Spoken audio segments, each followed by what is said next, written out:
Jingle bells, jingle all the way. Oh, what fun it is to ride. That's the end of the song. My name's Adam Cook, and welcome to GOTY Geeks Game of the Year podcast, day 3.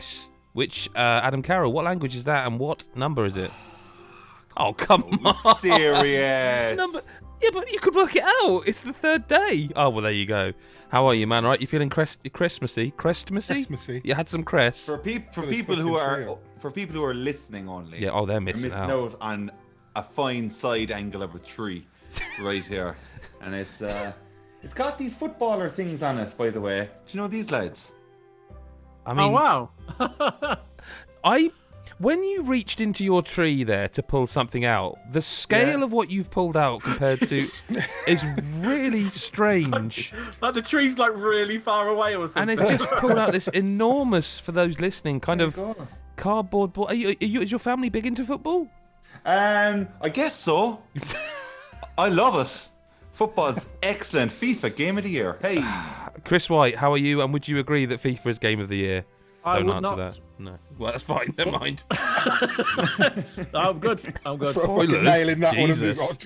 one. I know. I'm sorry. Are you, like me, a bit disappointed that Adam Carroll hasn't got lights on his tree, blinking in the distance there? I know. Shit. I'm a bit surprised. distracting. A bit surprised too. I He's got expected shiny better baubles. from him. Where's the plug? Oh, there is. Oh man, he's absolutely screwed the pooch. I'll have to wait for the next day. Okay. Okay. Tomorrow then. Yeah, tomorrow. Mick Fraser, are you looking forward to tomorrow or today? Which one more? I'm looking forward to Adam's lights now. Okay, tomorrow. well, that's not really And selling the just for what podcast. it's worth, I've had a Christmas tree behind You have. me for the entire time. all year, yeah. Every podcast Is that I've been on, sideways? I've had, It's- huh? Is Yeah. it sideways? It's just the course box it's laying sideways. down. Yeah. No, Adam, that's, Well, On the shelf. it's like the Oh, portal yeah. tree. It's the portal tree, but not. Yeah.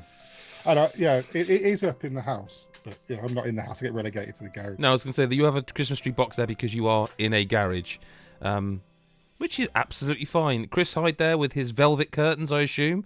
You're missing not out. Aren't they missing out if they didn't watch the video, Chris Hyde? They are. They're not velvet curtains. I can't touch velvet. It makes me shiver. Gives you that like weird- a I'm weird- the same, weird- Chris. Yes, mate. High 5 or high 10. Boom. There we go. Velvet is poor. Oh, hate it. Can I just point out, though, because Adam Cooks, for those that are watching the video, has got a tree behind him that also has Yeah. no lights on it. Yes, it does. Thank you Oh. very I much. can't see them. I can't Yeah, see we- them. Oh, for Christ's sake. You want to fix them, fella? I mean, this is what they pay the money for on the video. Yeah, Hang on. there we go. Yeah, there we go. How dare Oh, you? wow. Oh, wow. They Just are. dare record you. like that now. My That's it, wife yeah. did that with her. I'll have to, this is In really fact, the give it most. out a shot. Just leave your tree there and your voice, and we'll have a bit of Christmas spirit. It's the most unprofessional Game of the Year podcast in the history of GOTY Geeks Game of the Year podcast. But listen, we've done 3 minutes of intro banter. It's time to get down to the issues of the day. We're day 3. Nitty-gritty. The nitty gritty is best multiplayer. That's the first one today. And a new category, best new character. But as always, we look back and there's definitely not look back on this year like for 5 whole days of podcasts or anything like that. Instead, let's look back quickly and look at what last year's best multiplayer game was. And that was Gears 5 with Crash Team Racing, Apex Legends, Mortal Kombat 11, and Call of Duty Modern Warfare. In descending order there. There was no list for best new character because it's a new list. I'm gonna say Yes, right now. Yeah. We must have been drunk. I mean, I'm drunk now. Like, I'm just gonna say, So- Gears multiplayer, Apex Legends. Mate, I don't know what Just to tell you. gonna say that's a wild, spicy vote. The list is the list. It is. You were there. Yeah, me and Mick are blameless because we weren't there, but you three. You have it's all no. on you. Yeah, Chris White, Adam, and me and I. Oh dear, I am drunk. Yeah, we've no excuse. But we do need to crack into this list because we've got a lot of podcasting to do, and there are 11 games that I feel was 10, and someone snuck one on at the bottom. But we'll maybe get to that. And the list is He's grinning like a fucking elf that's got caught in the brandy, so I guess Yes. somebody has, yeah. Elf on the Shelf or Fall Guys on the list. Never mind. Deep Rock Galactic, Risk of Rain 2, Ghost of Tsushima Legends, Black Ops Cold War, FIFA 21, Fortnite, Animal Crossing New Horizons, Pikmin 3 Deluxe, 51 worldwide games, Mortal Kombat 11 Ultimate, and Fall Guys. But I also think we've probably missed some here, actually. So as we go down the list, is possible some more may be added. Where do we start then? Where do we start here? Well, I want to start with Ghost of Tsushima because I haven't played this, but Same. I'm very intrigued to know what it's like and whether it's worth being on this list. So who put it Am I on the there? only one who's played it? I really want to play it. It sounds awesome. It sounds kind of like they added almost, not Monster Hunter, but sort of like that kind of class-based co-op thing to it. It's really good. Yeah. Okay, well, number one then, Mick, I guess. That's Locked in there. fair enough, really. I mean, yeah. Okay. We might need just a touch more. It's a bit different from a lot of the games on the list, I think, because it's all competitive. It's all cooperative. Yeah. Right. So, like, the main game that most people jump into and just get on with is like horde mode. So I can't remember what the actual title of the mode is called, but it's essentially horde mode. There's you and 3 other people, and then you've got a whole points, and it just unleashes wave after wave of enemies at you, and then they get tougher and tougher. So basically horde mode.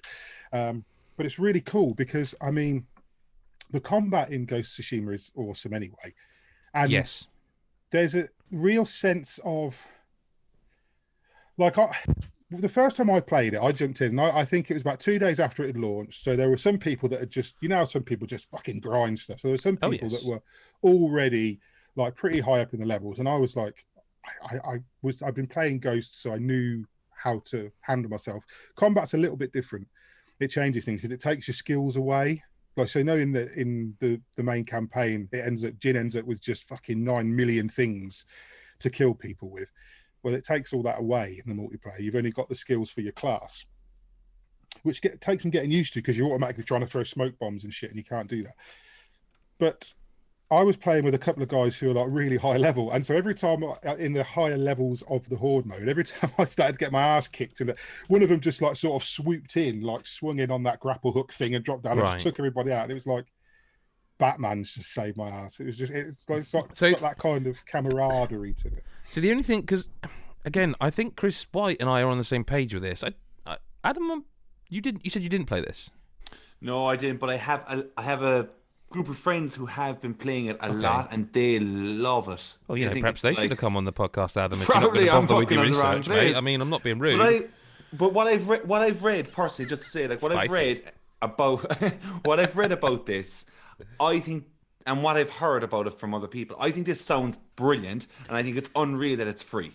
Okay, in that respect, then to unlock. Yeah, you don't have to buy any of it. What I was going to say is that I think Chris White and I are on the same page in that we both really would like to try it and have probably been too busy to, but it sounds like Adam is as well. So that game sounds like it's not a lot, but we have to hold on to it. Yeah.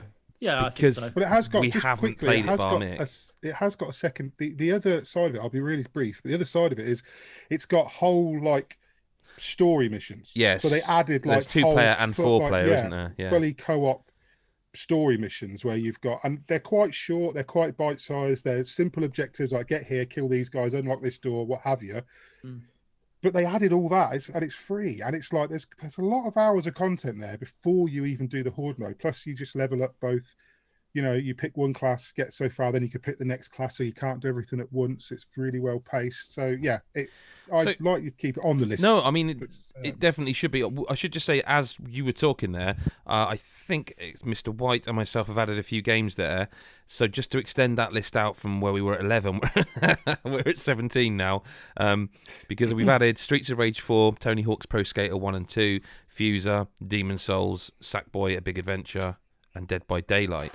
Now, I've added some of them on there just to maybe talk about them because Sackboy: A Big Adventure, I think, comes alive when you play it cooperatively with like your kids. Like, I'm not. I would enjoy play. The concern I have over that game and why I feel I've put it on the list, but we probably need to cut it, is that it's a really expensive co-op on PS5. Sell my car for another controller, basically. But the online co-op, which is. I have sat in this chair on this podcast and lamented angrily games like Battletoads that don't have online co-op and should in 2020. We all know these consoles came in hot, but Sackboy's also a PS4 game, and I feel that it probably can't hang in a top 5 because it's an exclusively couch-based co-op. So I've added it to the list, but I feel like it's probably an easy cut unless... No, there's too many better games, but it's worth mentioning because it is a lot of fun, especially if you've got adds to it a lot, doesn't it? Yeah, exactly. Because there's like the multiplayer, like 2-player only levels that you can only play with someone else. Yes. So, but it's a lot of money just for that, really. Yeah. Especially when you've got all the stuff on this list where it's not as expensive or fun. That's right. And another game I added that I reckon we probably have to cut pretty quickly, and I hate the fact that I'm thinking how much I love it. So if anyone's going to suddenly go, but this is about our personal experiences, then I won't need a lot of convincing. I still think that you can't have a FromSoft game on here for best multiplayer because the way they do the multiplayer, it doesn't really want you to play with your mates. And for me, and again, personally, but I do kind of think we're all in the same boat, the best multiplayer games are ones you can really easily play with your mates. So I really like the fact that, for example, and I know I'm jumping around a bit here, but like Black Ops Cold War, I was playing on PS5 before the PS5 was out because I was reviewing the PS5. No, I had reviewed, but it's before, it's that window where the USA had it and the UK didn't. And Chris White and Mick were playing on PS4, and that game's totally open. There's no barrier to entry. If you own that game on a system, you can play with your friends on another system. And Demon's Souls is the kind of opposite of that, isn't it, really?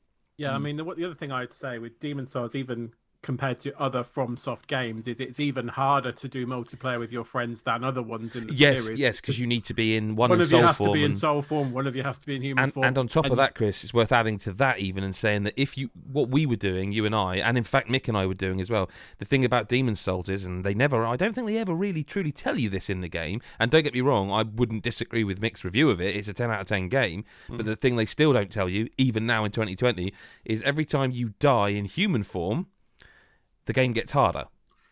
So to be able to co-op, one of you kind of has to, or alternatively, you have to make a sacrifice per. Like I'll consume that thing to become human, but then because really in Demon's Souls you should, unless you are like a badass motherfucker, be playing in soul form with half the health because you don't affect your world tendency that way. Yeah, but you can't do that. You can't both be in soul form. I mean, I guess you could if you had a third. A third person who was human all the time and you kept joining them, but that's not what... I don't know. I really enjoyed playing Demon's Souls with you guys. Yeah, but I think... absolutely, but I think we whilst we were playing, we were getting frustrated about, okay, now I've got to go and use that item because one of us has got to be... I'm surprised they didn't change that a little bit because, I mean... that's what I'm sort of getting at. Just way easier, isn't it? And that's the other thing I was going to ask, is that there was originally in the Demon's Souls, the Dark Souls games, you could do the private co-op thing, set the password, but there did come a point, I believe, which Bloodborne I don't think had, where if the level difference between the two of you became too great, it wouldn't allow you to do it because otherwise you would invite someone in who would just one-shot everything. I really enjoy playing Demon's Souls with you guys, but it needs to be mentioned, but it was never going to make the top 5 on this. Do you know? I think back to Chris White. What Far Cry game was it that we did that stream or video on? Was it 4? Yeah. And do you remember how we really enjoyed it, but then afterwards it was like, basically, there's no persistence whatsoever. No. And it was a little bit of a shame that you can't just... you have to go back into your own... Say if you join my world and we spent 10 hours on it, you go back into your world with no progression with whatsoever. Nothing. And it's not that degree, but the thing is I think I would have been more accepting of that in Demon's Souls if it didn't mean that to even enable you to do that. It was like, right, we'll do 3-1 and do the boss, and now you come and do 3-1 with... Because the game loop is fun. We had to do the boss twice, didn't right, we? And that's fine. I think I'd be accepting of that. but not when you have to use the consumable and are ultimately making the game harder by And it's also as well, like when you beat the boss, you both become human. So then one of those got to go and kill you. You literally have to die to be able to carry on. Yeah. If you don't want to affect your world tendency, you have to go into the Nexus and jump off a high. Yes. Like a high. So again, you're making to commit suicide. So you're forcing a random event just so that you don't affect tendency, just to play again really quickly. And Demon Souls is fantastic, but for other reasons than the multiplayer. So I think So I think it's probably a cut. Adam, I know you like the game, but any issue with us cutting that? No, I don't associate multiplayer with it. No. Weirdly, it's fun to be able to do it, but I don't think it's a major selling point. In it. So I've cut 2 games. Can I just ask there? Correct me if I'm wrong here. Why is Dead by Daylight on the list? What do you mean? Why is it on the list? I've never played it, so I can't answer. Like, as in, like, is this a release of this year? Well, Fortnite but Fortnite's won it. But I think Fortnite did Fortnite not win it last year. It didn't. Yeah. Okay. Okay. I'll go into why. Yeah, because like I'm with Chris. Trust me, I love Dead by Daylight, but I struggle to kind of see. I try the same thing in Fortnite. The season thing is a bit like. For me, like I'll get onto Fortnite because this is the game I've spent the most time on this year. Weirdly, with actually apart from Animal Crossing, but Fortnite, I've played about 150 hours with my kids over since March, since we went into lockdown, all that bollocks. Like I've watched it. I've lived through the seasons. Like I've never really followed it, so I've never had a massively strong opinion on it. Whereas they've just done the Marvel season, and they change everything so much and add something every week. They with that and Dead by Daylight, they're constantly adding things and they're paying attention to the community. They're keeping it fresh. So I feel that they should be in the best multiplayer because even though they weren't released this year, they still continue to make it feel fresh and make it feel new. And it's like not every game does that. And the only issue I'd have, sorry, Chris, is no, it's okay. I have a funny feeling we had a very similar chat about Fortnite last year, but we ultimately cut it and probably games like it because we felt like we wanted to celebrate 2020's releases. That's not a rule. It's not a rule, but it might come into play. Like I think these kind of things, it's like it's not best ongoing multiplayer. No, we did the best service. Like game I was just year. a bit like Dead by Daylight, and then like when he said Fortnite, there I was like, oh, okay, Fortnite. Like what Fortnite has done is still ridiculously unreal. Like I think all the shit they do, and I'm worth mentioning the upgrade as well, the next gen upgrade, because I think a lot of people thought it would just work, but they've actually done a lot of work with that, the ray tracing and stuff. The live concerts and all events is just crazy to see. And Dead by Daylight is just a horror fan's fucking wet dream. It's amazing. So then the question has to be, and we may as well hit this up. We may as well just meet it at the head off at the what the fucking phrase I'm trying to say is. Thank you, Nick. That's the phrase I was looking for. Head it off at the bollocks. That's the one. That's the exact phrase that we use all the time. We kind of then maybe we group Dead by Daylight and Fortnite together and we say, are we including them or not? What about Mortal Kombat? I guess that one too. What about Pikmin? Technically a new release, but I'll be honest with you, I don't think Pikmin was going to make this list. Pikmin's not going to make the list, but I think it's a different conversation. I mean, I give my I mean, what about FIFA? And I went there. Yeah, sorry. Yeah, I know. I mean, my point of view on it is it should be a 2020 release, but that's how I think this should be. Certainly would let Pikmin in there, wouldn't it, Chris? It would sneak it in. I mean, I think it would also get cut, but I think for the purpose of the conversation around Fortnite and Dead by Daylight, that's my personal opinion. But I can understand the points people are making. Well, should we come back to it then? Should we talk about? I mean, has anyone got a game they just like? Let's just cut that now. Not to be the guy. Not to be the guy here. You're going to do it.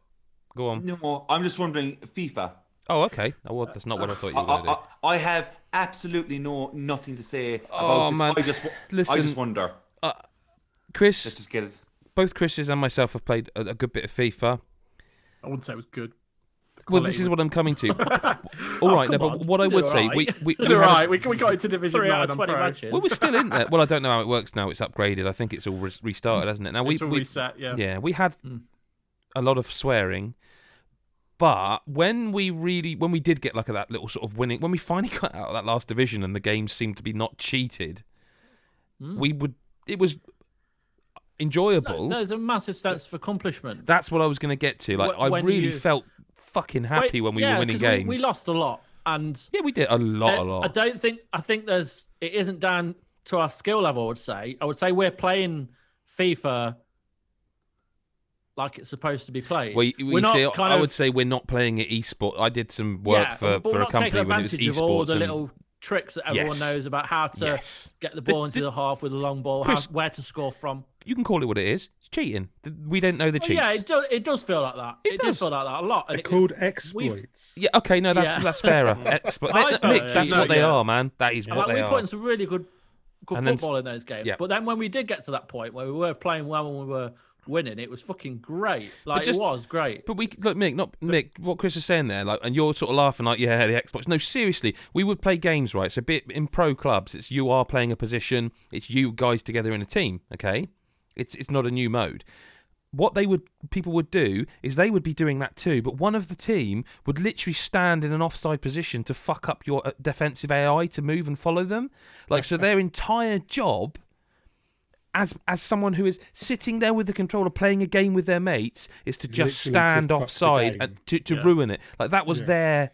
They were literally standing in our goal. Yeah, in our goal to make the defence... Like, we don't really know what it ended up being. The only issue I have with FIFA is... I have a few, so... Huh? Okay, well, let me rephrase that. The overall issue I have with FIFA, and I totally agree with what Chris said, that we had some really good evenings of that. Like, I was only thinking last week it's been like 2 weeks, because we've all been busy. But I was thinking it's been 2 weeks. I really, really would like to get playing that again, especially now it's next gen. The overall main issue I have with it, it's not really much different than it ever is. No, I think it's kind of that. Again. That's what I was going to ask.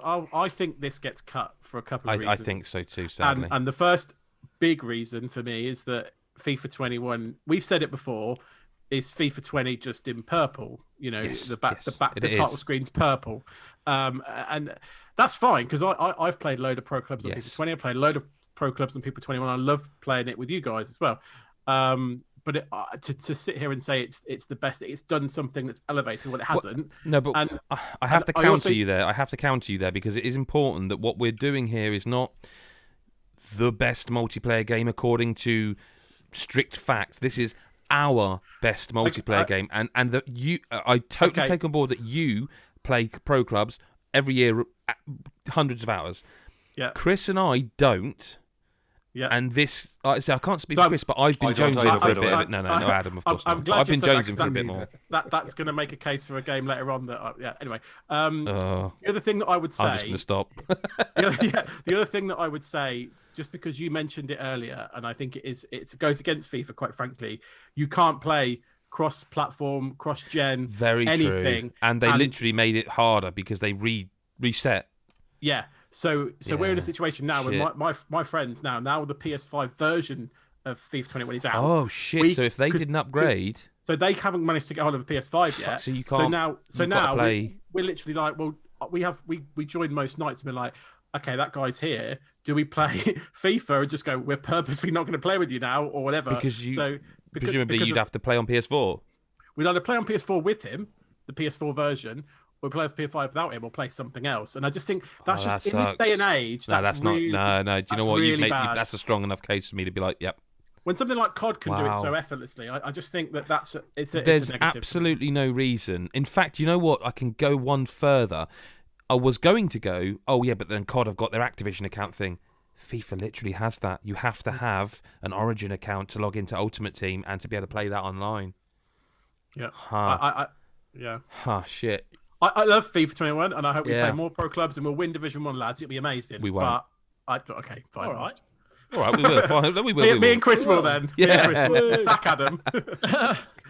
So, are we cutting FIFA? I think we have to. There are others that I think. I mean, Mick and Adam are not going to argue one jot. No, I'm just I'm definitely not in FIFA. But I just think, like, what the fuck is it going to be doing this year? Because I just feel But it's about our experience, and it caught me and Chris when it hasn't for like. From the site, I've reviewed the game. Chris has reviewed these games. What? But what I'm saying is, like, I think from the site, I think the last 2 years of FIFA, I feel like 3 years ago, that FIFA was the one where you were all like, about then. FIFA has championed. It's like the one, and then it just kind of went downhill, and kind of, it's kind of on a downward slope again. So I'm just like, it's a multiplayer fucking FIFA game. I'm like, has it done anything differently? You said yourself, Ed. If there has issues, like you're saying, Chris, that's not cool. It's a fucking football game. They need to get this shit right. They've been in the game long enough. There are. It's not going to make the top 5. There are better games on this list for multiplayer, even with our own experiences of it. Whether both what it offers and our own experiences. So I think it feels like we're probably cutting that one too early versus some of the others. So I think we need to cut some others. We haven't cut anything yet. Yeah, we I did. think that's probably why it feels horrible. Let's cut it. Let's cut it because I think we're only going to cut it later. Yeah, agree. I think we need to. I think Chris, you're Are right. you sure though? Because I'm looking at these 15 games and I'm thinking we've got a top 5 to get here. Well, it all depends what everyone's decision is with because best multiplayer. Yeah, Fortnite is 100% in the best multiplayer. Like it's phenomenal. Like it's such good fun. We've tried to ignore Fortnite, and I just don't think we can. I don't ignore it this year. I don't think it's fair. I mean, even if it doesn't get to number 1, I don't think it's fair to cut it. Won't. All right, okay, hang on. I probably agree. Actually, I've played a lot of Fortnite. Someone cut. Hang on. Someone cut a game that's not FIFA that we've got. Okay, Ad, go on. It's a spicy meatball of a cut, though. Okay. Fine. This might be the one I was expecting. No, I think as I'm looking at this, I'm going, I think I know what the top 5 games are going to be. Mm-hmm. This one, however, I don't think it's going to be. And I think it's not that it's bad at all. I think what it offers is good, but I just don't feel like many of us put that much time into it. You'd make a good TV presenter, mate. Wait, not as much time as we did, as in the single player mode, but I feel Tony Hawk Pro Skater. And that's where and I thought the same. Now, here's my thing, I I agree. I have sat down with that game, played the shit out of it. For me, the multiplayer aspect of Tony Hawk has always been the 2-minute run past the controller. Absolutely, and it's a score attack game, isn't it? And I think that's just what happens over beers. I don't go online, jump in with friends. No. I don't want to do it that way. It does it that kind of thing fair, and I think it offers it there if you're good. But the problem is you're just up against insanely good people. That's not to say that that's the reason it should be cut. It's just I don't play Tony Hawk for that multiplayer online purpose. I don't think anyone does. I think it really is a cut. I think the game is unbelievable, but that's just where it's at. I think it's an easy cut. I'm happy to just, unless anyone disagrees. No. Easy. I mean, we're still at more than we started. Can we talk Pikmin 3 then? Can we? Because I mean, that's just standing out. I don't know anything about Pikmin. We kind of talked Pikmin 3. I forget whether it was day 1 or. No, but I'm saying we kind of talked about Pikmin. Literally, I forget if it was day 1 or day 2, didn't we? I'm sure we did. Yeah, we've where talked Chris about explained. It might be just another. We've done a lot of podcasts. We did. And I feel like best remake. I think we talked about it. Yeah, I mean, I haven't played it, and I probably never will. Yeah, but what I'm saying is Chris talked through it, and a lot of what he said about it for best remake was the co-op. The co-op, yeah. But I think his own words said it doesn't make the list. Yeah. No, I mean, I think there's things I've put on here that I think done a really good job this year, but won't make a top 5. I think Pikmin 3 is one of them, and there's another one I'll come on to in a second. So is Pikmin 3 an easy cut? I think it is. I think it's done a really good job of embedding co-op so that it feels natural, and it is unlike say Tony Hawk's, it's an option that people will go for. And me and my wife love playing it together, and she don't play a lot with me, so that's. Yeah, but I put it to you that it's still a better game, probably single player though. It's just nice to have co-op. I mean, it's ultimately designed for solo play, but they've made it work really well with co-op. But is it a game we can cut here? Yes, I think it is. Okay. I just wanted to, on a list as a solid mention. Of course. Should I go with my next one whilst we're on the roll? Yeah, mate. I mean, if you've got one. I mean, you're already highlighting it. I wanted to I've not highlighted anything, but go for it. Where the cursor is. I want to talk about 51 That's your worldwide cursor, games. But right, sorry, yeah, okay. Yeah, 51 worldwide games. A good game, by the way. A very good game. Obviously, multiplayer is one of its main focuses. Obviously, you can play some games solo. You can play against the AI as well, but the draw is obviously playing both local and online, and it's got a lot of good functionality. I think it's very good, but it is just what it says on the tin. It's not like anything. Yeah. It's one of those games that is kind of like really solid for this sort of year, because it kind of encourages people to play together, and it's been a miserable year, as we all know, and just playing some kind of family favorites. And there literally is something there for everyone. If you can't find something in 50 games, then there's something wrong with you. But it had some nice touches as well. Like there's things you can do with like the Scalextrics thing, where you can put different switches together, but then you obviously have to have 4 different switches in your house, which is quite prohibitive cost-wise. So it had some nice ideas that worked well. And I know a lot of people, maybe outside of these 5 people, kind of spent a lot of time with it this year and have got a lot of fun out of it. And I enjoyed it when I obviously played it for review. It's not going to make the top 5 multiplayer experiences of my year, but I did just want to give it a mention, because I think as a kind of compendium experience of games, it's a really good offering. But it is a cart by the sounds of it. I mean, no one else is going to... No. Has anyone else played it? Like, yeah, I have. It didn't resonate with me. I liked it, but it didn't resonate me with I didn't suddenly start playing loads of it and loads of multiplayer. It just seemed like a nice compendium. Yeah. Not enough samurai. Can I propose Mortal Kombat 11 Ultimate? Because it's the same multiplayer as last year. Yeah, that's fine. So to hear the arguments about Dead by Daylight, Fortnite, they've transformed the game in many ways, whereas MK11, phenomenal video game, no question, but the online it's the same online fine. As.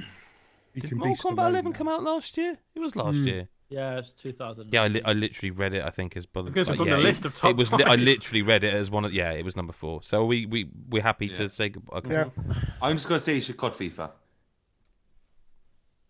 I'm not ready to FIFA to go. I'm really not, because this has to be about our personal experiences. Lock anything in? Is there anything there? We can lock Deep Rock. We can lock Deep Rock. And I think you can lock Deep Rock Galactic. I think Risk of Rain I didn't play that with you guys, but I played a lot of it in multiplayer, obviously, because that's what the game is. And it's excellent. You could definitely lock Animal Crossing. I think Risk of Rain 2 needs locking. I think Risk of Rain 2 is really good. The multiplayer in that's really, really well done. Yeah. Okay, that really sounded like there was going to be a but at the end of that. No. Because I said lock it, and you were like, no, I think it's really, really good. But is that a release for this year, or was it early access? It came out this year. It officially came out of early access, same as Deep Rock. So that's 1, 2. Sorry, Animal Crossing. That's 3. That's 3. Yeah. I mean, there's 1. Which one? Sorry. The first 2. You haven't played them. No. You've got to make Deep Rock Galactic. Deep Rock that's a date for us. Good. Rock and Stone, brother. Rock and Stone. Yeah. So can I talk about? I ask a question about a game, because I've not actually played. I've played a lot of this game single player. I've not played it multiplayer. I know where you're going. Can we talk about Fuser? I haven't played the multiplayer of this, but I really have heard about it, and I'm like, that sounds amazing. Basically, doing the mixes with your mates and handing it off each. Like, is that what you do? I was going to ask. Yeah, so you're like, you have 2 or 3 minutes to do your mix, and then it hands off to the other person. But unfortunately, Chris, what you've just done there by accident, we can't include it if none of us have played it. I don't even know if Chris has played it. I did it deliberately. I played it for review, but not. The multiplayer you'd have needed someone to play with.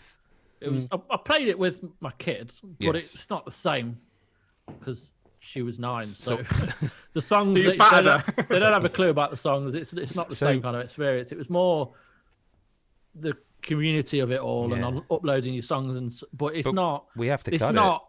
It. I'm really intrigued by it. I really feel like I know you've said it to me. I want to play it. Yeah, but apparently it's like 3 minutes of you doing your mix, and then it like hands the control over to your co-op buddy who does them. But I have heard complaints about that you don't get long enough. Like the session ends. You could play that for an hour. But the session's short, and then he passes you over, and it's done, and you've got to redo it all. And ultimately, if only Chris White's played it, bye-bye Fuser, and I don't feel happy about that. What game was someone wanted to talk about? Oh, no, it was Fuser. Yeah. I think Black Ops should be a lock. I think I'm with you. I think completely agree with you there. Absolutely excellent. hoping someone was going to say that. Yeah, no, I think I think so too. We've all played it together, I think, and like from one mode to the next, they're all and you just take your party with you. You just take your party with you. Multiplayer, yeah, is excellent. Like when you get to grips with like the maps and stuff, but like zombies, that's so fucking cool. Like the 4-player one is obviously much better. But even the 2-player one's quite cool. Like that offers like something extra. And then you've got on top of that, you've got the top-down one, which is like just thrown in, but it's like another mode. It's just they're all the servers are excellent on there.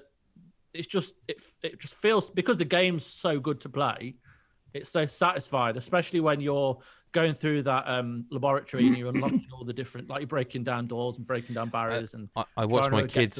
I shouldn't really admit this because it's like an 18, but I watched my kid play this with his mates, and I just want to let you know, Chris and Mick and Chris, we're really old watching them play it. Like I was well happy. Do you remember that time we nearly extracted and we got up to like wave 15? I came in this very room.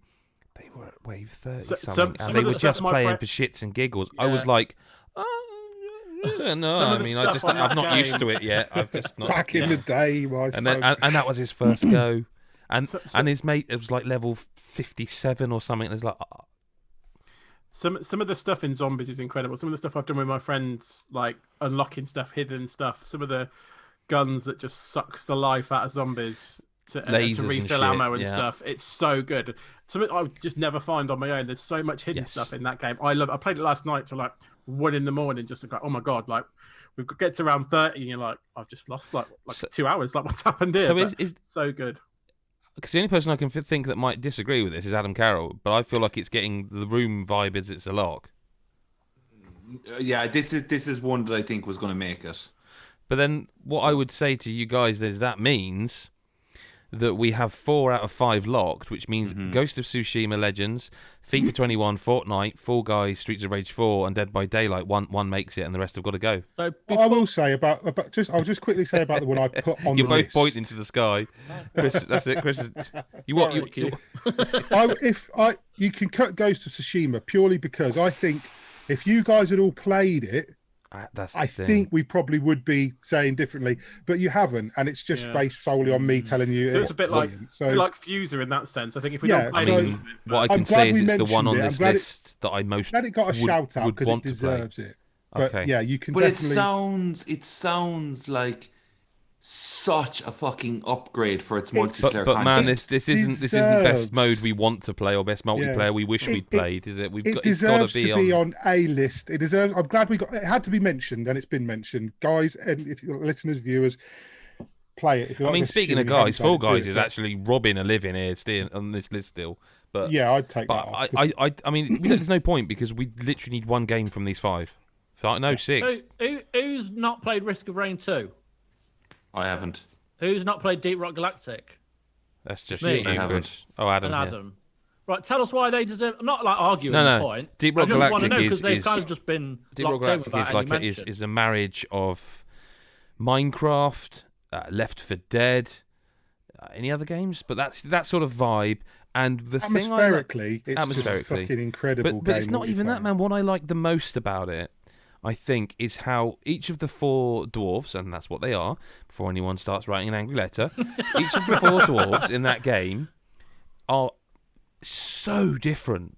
Even the 2 kind of, for want of a better word, tank characters, one's like got the flamethrower, and the other guy's like you got the massive heavy machine gun. But even within them, the archetypes are completely different. One of them is so important to mine, and every single level is procedurally generated, although there are some repeating styles.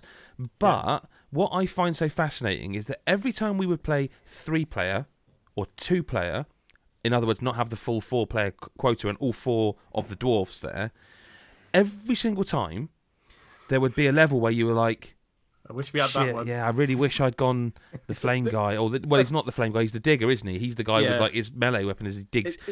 It's incredible. It's not even just that they're different. It's the different traversal methods for me. Yes. Because they're so the levels are so procedurally generated, and some of them can be quite horizontal, some of them can be really fucking vertical, like in terms of their design where you need to get to.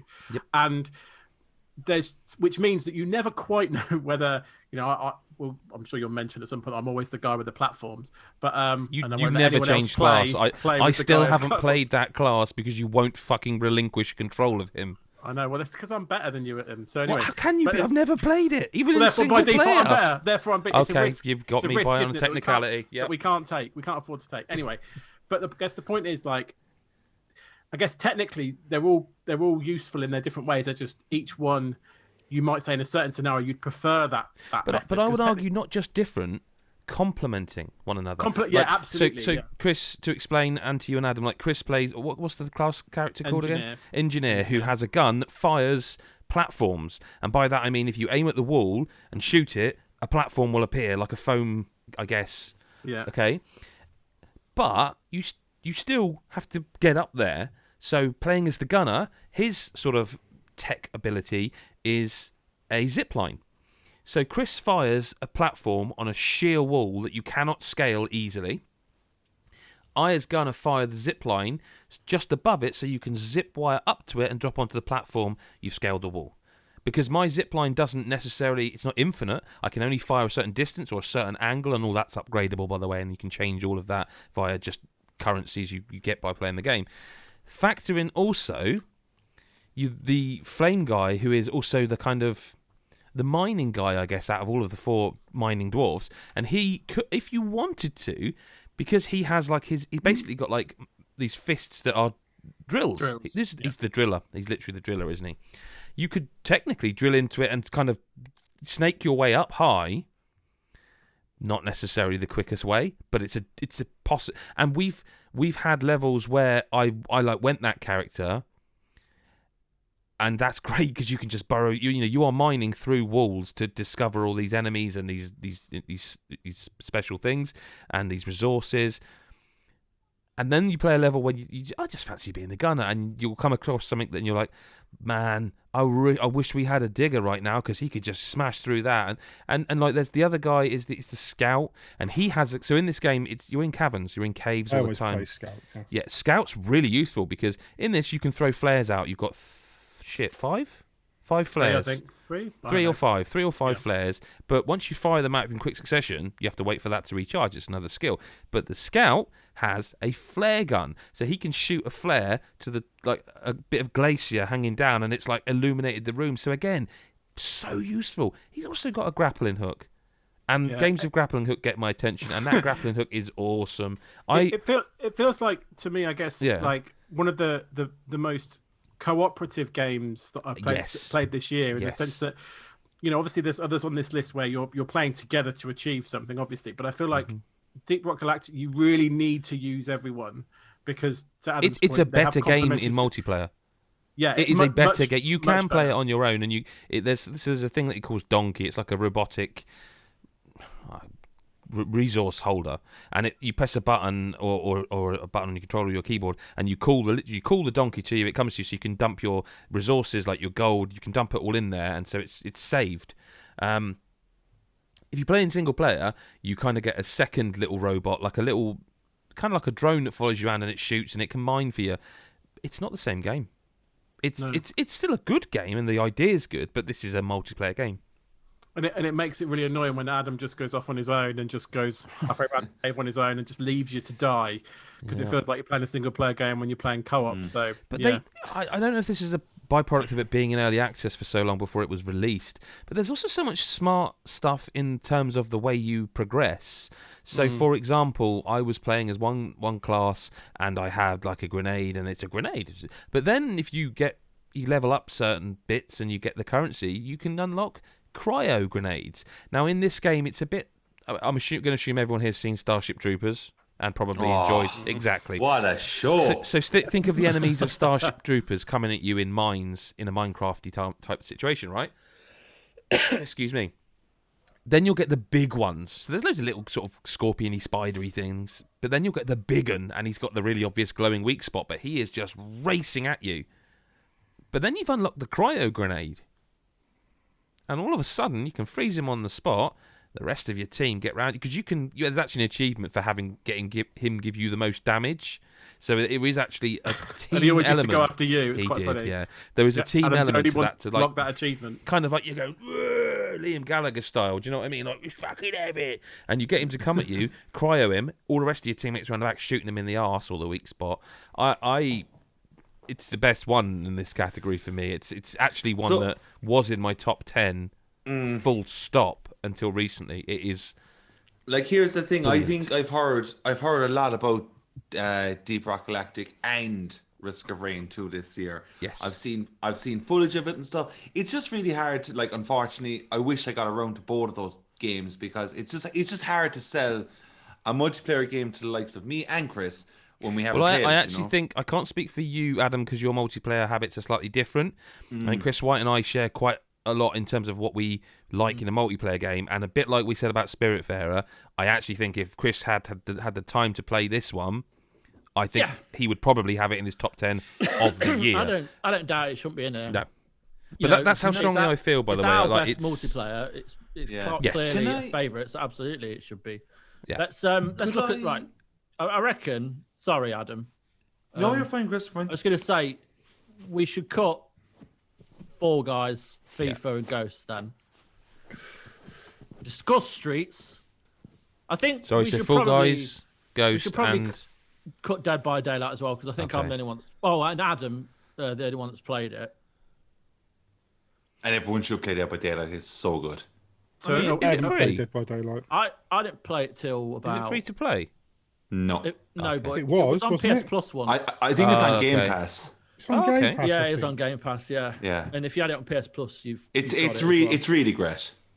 So I'd heard little bits about it, and then I dived in about a month or two ago, and like it's fucking awesome. Yeah. Like, Is if you it like first horror person? films, it's perfect. is it first person or is it one of those third Yeah, person? first Oh, it is person. If first- you're the Killer. And They've added a lot So- to that as well. so hang on, They have hang on, like hang on. seasons. There's like lots of killers. So- yeah, So they've what got are we- like fucking Ghostface, Leatherface. What are we saying we're cutting Strange. here? They've got Sorry. Demogorgon and the Stranger Things. So I think Facts. what Silent Hill. Yeah, what- Silent Hill. I think basically what Chris was saying is that the other one that's vying for the top 5 would be between Fortnite and Streets of Rage 4, and cut the rest. I think is what he was saying. And That is Chris. That is what I'm saying. And I just want to say, right, what Fortnite... I just want to jump in quickly here and say what Fortnite delivers in terms of its seasons and its, like, events and shit, it's kind of unmatched. It's unmatched in because of its, like, popularity, all that jazz, right? But hold on a second, right? All I can, when we talk about Streets of Rage 4 for a piece here, is that, like, Streets of Rage 4's multiplayer doesn't do anything that you have not witnessed in a Streets of Rage 4 makes this list. But I'm just going to love say, it. Streets of Rage 4's multiplayer works so well because that game is fucking brilliant. But man, if you're going to include Streets of Rage 4, you have to include the other part of its multiplayer, which I would guess none of us even played. The basically 1v1 mode. Oh yeah, no, I I've don't. played some of it, but But Yeah, like, I what mean, I'm you gonna say, reviewed it, if but you're- yeah. If you're going to put fucking Streets of Rage 4's multiplayer up against Fortnite, if we're going to have a there's no- Fortnite, you can't. It's You it's can't no do it. contest. It's Fortnite because if anything here, what Fortnite still does is probably the best out of all of these games. I mean, I don't think I've played Fortnite this year, and I think it would be number 5 on this list. I never fucking touched I the just game. want to I've played it more this year than I've ever played it. I really think don't. I can't. I with booted it. the- I don't think I've played it. with the seasons. Like, yes, you have to pay if you want the battle pass. If you don't pay, you can play as much of it as you want, all the modes you want. You still unlock stuff sporadically, but it's not the whole content in the battle pass. If you buy the battle pass, if you buy 1,000 V-Bucks, £6.49 at the minute. So that's your battle pass. You will every time you get to a next level, you unlock something new, whether that's a new weapon. Can't you unlock? You can unlock enough for the next battle pass, can't you? You can, I'm I sure think, you but can it's unlock this is very, what I was getting very to. difficult. So to throughout, do so. if you like spend all your time on it, you would unlock enough V-Bucks to buy the next battle pass. So in theory, if you play it a lot, you never have to spend any money. Obviously, people are going to buy skins. But yes, with the Marvel, I let my kids play my profile. After every mistake. After every like 8 levels, you unlocked a new skin, and you unlock in Doctor Doom, Mystique, She-Hulk. Oh, that Marvel one was just brilliant. Iron Man. You could unlock Wolverine. Like, where does the new subscription come into things? Is that actually even that's started out yet? now? Fortnite you can choose that now. Yeah. It's essentially $9.99 a month for an exclusive costume every month. V-Bucks, isn't it, as well? Access to the Battle Pass and 1,000 V-Bucks. Okay. So that's going to be beneficial to certain people. And that's what? Sorry, $10 a month, basically. $10 a month. And like, but if you play FIFA... FIFA, if you play Fortnite that much, like that's a Netflix subscription. If you're spending your V-Bucks and you're buying the Battle Pass every time, you might as well spend the extra £3.50. Yeah. So, are we... I mean, I may be misreading the room. To me, it sounds like Fortnite's the 5th log. I think it is. Do we need to at least mention Fall Guys other than just going, well, that can get fucking cut? I feel like we need to, in the year of 2020, you just want to talk about Fall Guys. I think Adam's talked about Fall Guys enough. Listen, all I'll say about Fall Guys is I'm not saying that it doesn't work well, but I can only speak from my own personal opinions, or opinion in this case, and I just don't think it's very good. And I don't think it's very fun. Like, I feel like you play it online, and I don't... For me, not always... But sometimes games like this, it's not fair to hold it against Super Meat Boy. But essentially, there's a lot of Fall Guys in this. There's a lot in Fall Guys. It's a platform game. You know, you're jumping around, moving around. Its core is a 3D platformer, and I don't think it's a very good one. I think it controls team really shit. Yeah, the team games were always not about it. But I don't think it feels very good. Like I don't think you go away from it the way you do a Titanfall and you go, oh, you know, that bit maybe didn't look very good, but my God, it felt great, didn't it? I think Fall Guys is a well-designed game and a huge success story and real fucking good on them. Really cool. But I don't think it plays very well, and it is all multiplayer. I just don't think it feels very good in the hands. And I don't... That's it. That's all I've got. I just don't think it feels right at all. I don't think it feels fun. Count, so. I think it's worth mentioning. You have to mention it. It's been a big year for it. You have to mention it. I mean, I think, you know, I enjoyed what I played with it. I will only play that game with friends. You know, I won't go in on my own to play with random, so I won't get much enjoyment out of that. Chris, I've said this before. I'll say it again. I'm clearly wrong. I'm wrong about this game because it's hugely successful. People love it. You're not very good at it. I'm not very good at it. But the reason I'm not very good at it is because I don't feel like I have enough control over my character. I just don't. Again, I'm wrong. So if you guys want it on the list, otherwise I say let's not just... Because I just feel my blood pressure rising and it's not worth it. It's fine. It's more just I wanted to just mention it because I feel like we have to. It's one of the biggest multiplayer games of the year, and we have played it, so we should mention it. But are we agreeing though on those 5 that the top 5 in no particular order is Deep Rock Galactic, Risk of Rain, Black Ops, Fortnite, and Animal Crossing? Yes. We've talked about all those games. Yes. Yeah. Okay. We didn't actually talk about Animal Crossing. We will. We will. Don't worry. We'll get to that. So, are we also saying that we think Fortnite's probably 5th, or have I misread that? I do. Okay. I don't. But okay. Adam. I'm not like. I don't think it should be 1. Absolutely not. No, I'm not getting that impression. But. Like we should talk. I suppose, like Mick, we should probably talk about Animal Crossing because yes, it is not your standard multiplayer. Yeah, no, and there will be none people. Of this multiplayer. Not being funny. None of this. There will apart be from people going to Chris's island to get sell my turnip. But there will be people listening to this me a few times or watching this angry right now because they will be thinking of the dodos and the boards and the loading in and out and that, and there will be people going, "How can you be including this?" We'll get to that. So I do think we should. Yeah, Animal Crossing New Horizons. I like it. The multiplayer. It's not like the best feature, but like. Should we just address that issue? Because I think I've got a reasonably succinct way of doing so, and I think probably everyone will agree. Like, it's frustrating when that loading screen would keep coming in, but most of that was because people were going on social media and sharing their Now, again, maybe in a modern era, Nintendo should have realised that people would do this. But Animal Crossing, for me, as a long-term fan of that game, was never really about that kind of min-max extremism of, oh my God, someone's got that turnip price. Oh no, please give me your... That's kind of, for me, draining the life out of it a little bit, and totally not what I found fun. But I did love going to people's villages. Well, whenever I've gone to anyone's island in that game, I've always just felt like they kind of just sort of left the front door open with the kettle on and went and did something else. Because every time I turned up, they'd be like fucking gardening or something, and it'd just be like, take what you want from here, sow the turnips. Because there's not an awful lot for you as the host to really do. I think I just dropped. I mean, I dropped off Animal Crossing hard anyway a couple of months ago. But I think everyone did eventually, just to varying degrees. Like Animal Crossing New Horizons, I actually sort of, I get what you're saying, Mick. But when I went to someone else's island, when I would leave together, I would like. You could do competitions together and stuff. Did you do Did you go fishing with your friends? And, yeah, I think it's just as much like I did an interaction thing, like because of the sitting down taking the photo climate of the world. It gave us a lot of people. I won't say me, but a virtual space to go and hang out with the mates, because you're still having to fucking connect your phones with the app to talk to anyone else. Like you put headphones in. But it was but just man, a nice I will just escape. say on that, right? My kids play online lots. They very rarely now. They use this. Kids use Discord now. Like it's not.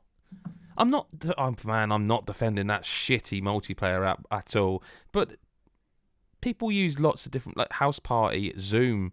Obviously, this year, if we did, most successful app this year, Zoom would be, But like, is it just me? Like, I would say go to like your village island. Sorry, I keep saying village. I'm thinking of the old game. I would go to your island and then I'd go back to mine. I'd be like, I really like what he did with that, and it would give me ideas, and I would want to enact them, and it would make me. I enjoyed like I know I live with her, but my wife, like, she's got Animal Crossing on her Switch. And I quite enjoy going to her island or a friend's island and just going into their shop, see what clothes they've got that I don't. Absolutely. Or all see flowers. what furniture they've got that I don't. Yeah. Check their turnip prices, just Massively. kind of meet their islanders. Try and poach them sometimes. Yeah, and that's another thing. Yeah. You can fucking... Talk 'em up. I've had bloody Knox turn up from... Oh, Knox is a legend. Don't you be... No, I'm not. I'm just saying he turned up at my island. I was like, who the fuck's that? Because he's not like... He's from somewhere else, and I couldn't work it out. He's an axe murdering priest bird, mate. You need to he's a watch bit out psycho, for him. but like he fitted right in. What a game. But like just stuff like that. And like the time when Lauren got the Switch and she moved house, essentially. We went into her house on my Switch, got everything out, laid it across the island, and then she came from her Switch afterwards and like we moved house for her essentially. And that's just, it just felt weird. It's just like I talk about it with her like now about how we had to do this when you moved house and all this, and it's just, and like we've got a little shrine where a house used to be on our island. And it's just like, that's multiplayer. That's just something I just love how creative it made doing. me feel.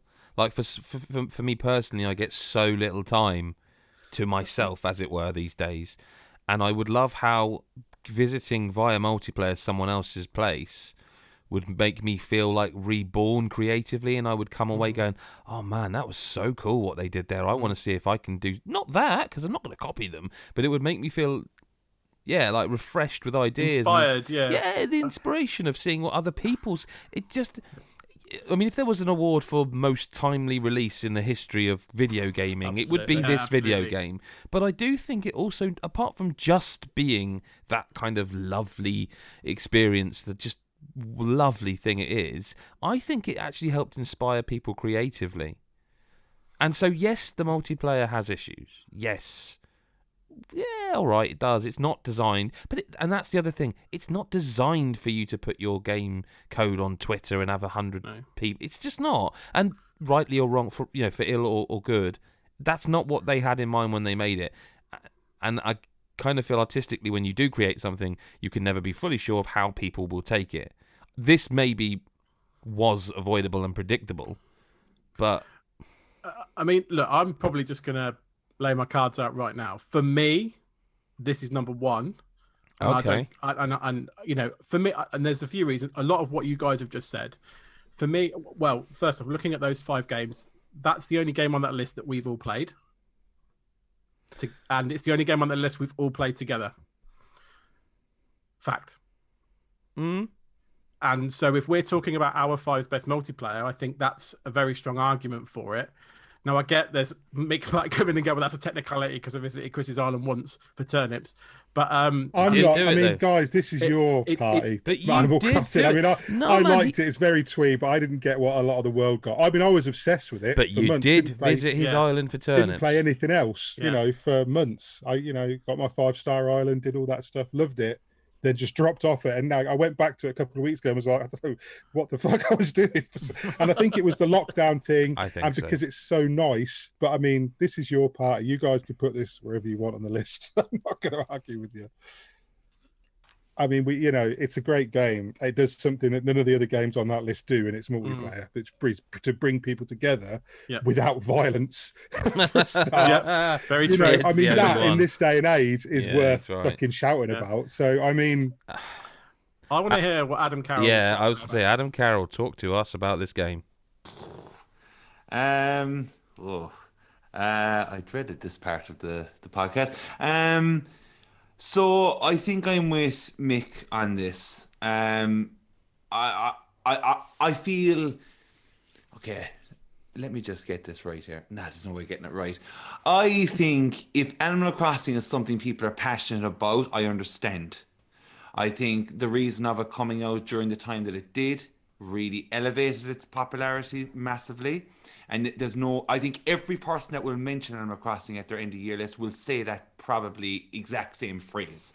My thing was I jumped in and I gave it all my time, but for a game, for an industry where people complain about games being too long, that they don't have time and blah, blah, blah, this fucking game, Jesus, did not respect my time.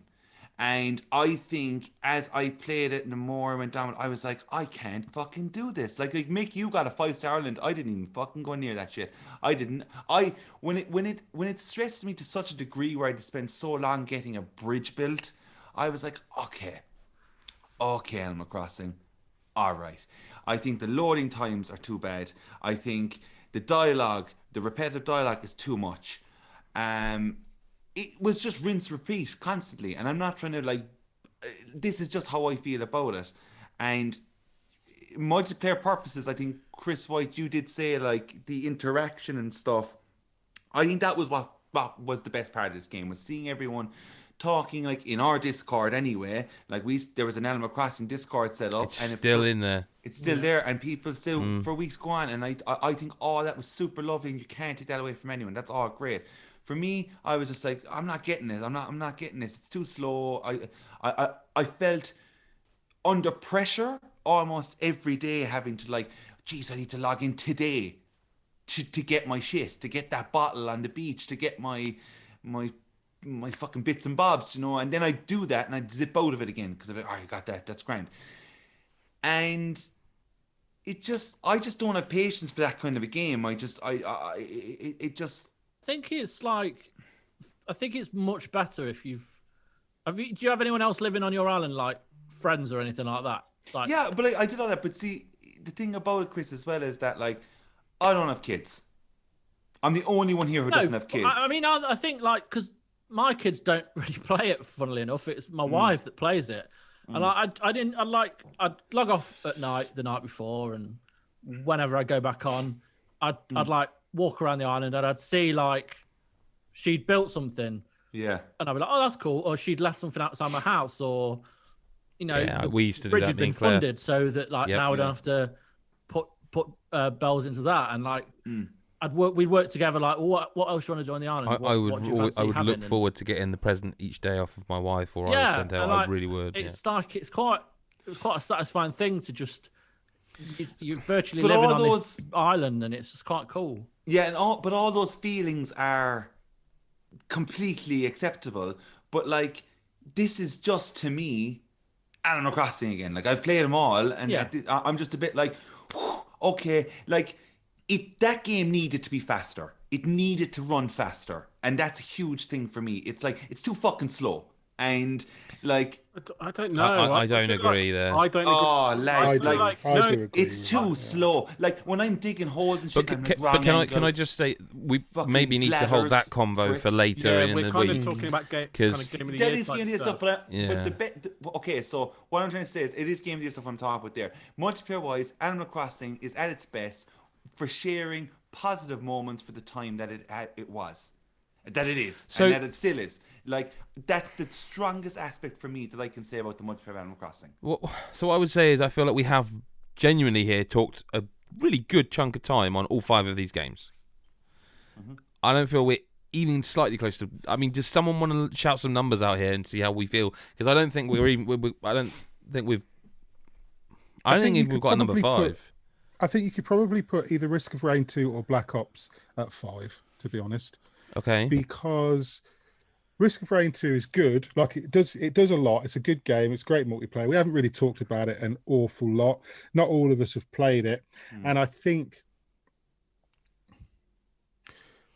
I don't know. I think it's probably number 5. I think it's number 5. I don't think it's quite as good as some. I mean, I personally would probably chuck Animal Crossing at number 5, but that's not what this is. I think what Risk of Rain does is its core mechanics, its main game ideas are phenomenal and interesting, and they're enhanced by playing with your friends. Yeah, I don't know. I just feel like I don't think it's the strongest on the list. I think that sits comfortably at 5 for me. I wouldn't have a problem with that being 5. I think you've got to put Deep Rock, based on the group. I would put Deep Rock or Animal Crossing at number 1, based on what we've all said. Yeah, that's certainly the way I feel. So, I mean, I'll just say what I think. I know. So, on the list we currently have, I'd put Animal Crossing 1 and leave everything else down, and that's my list. That's what I would do.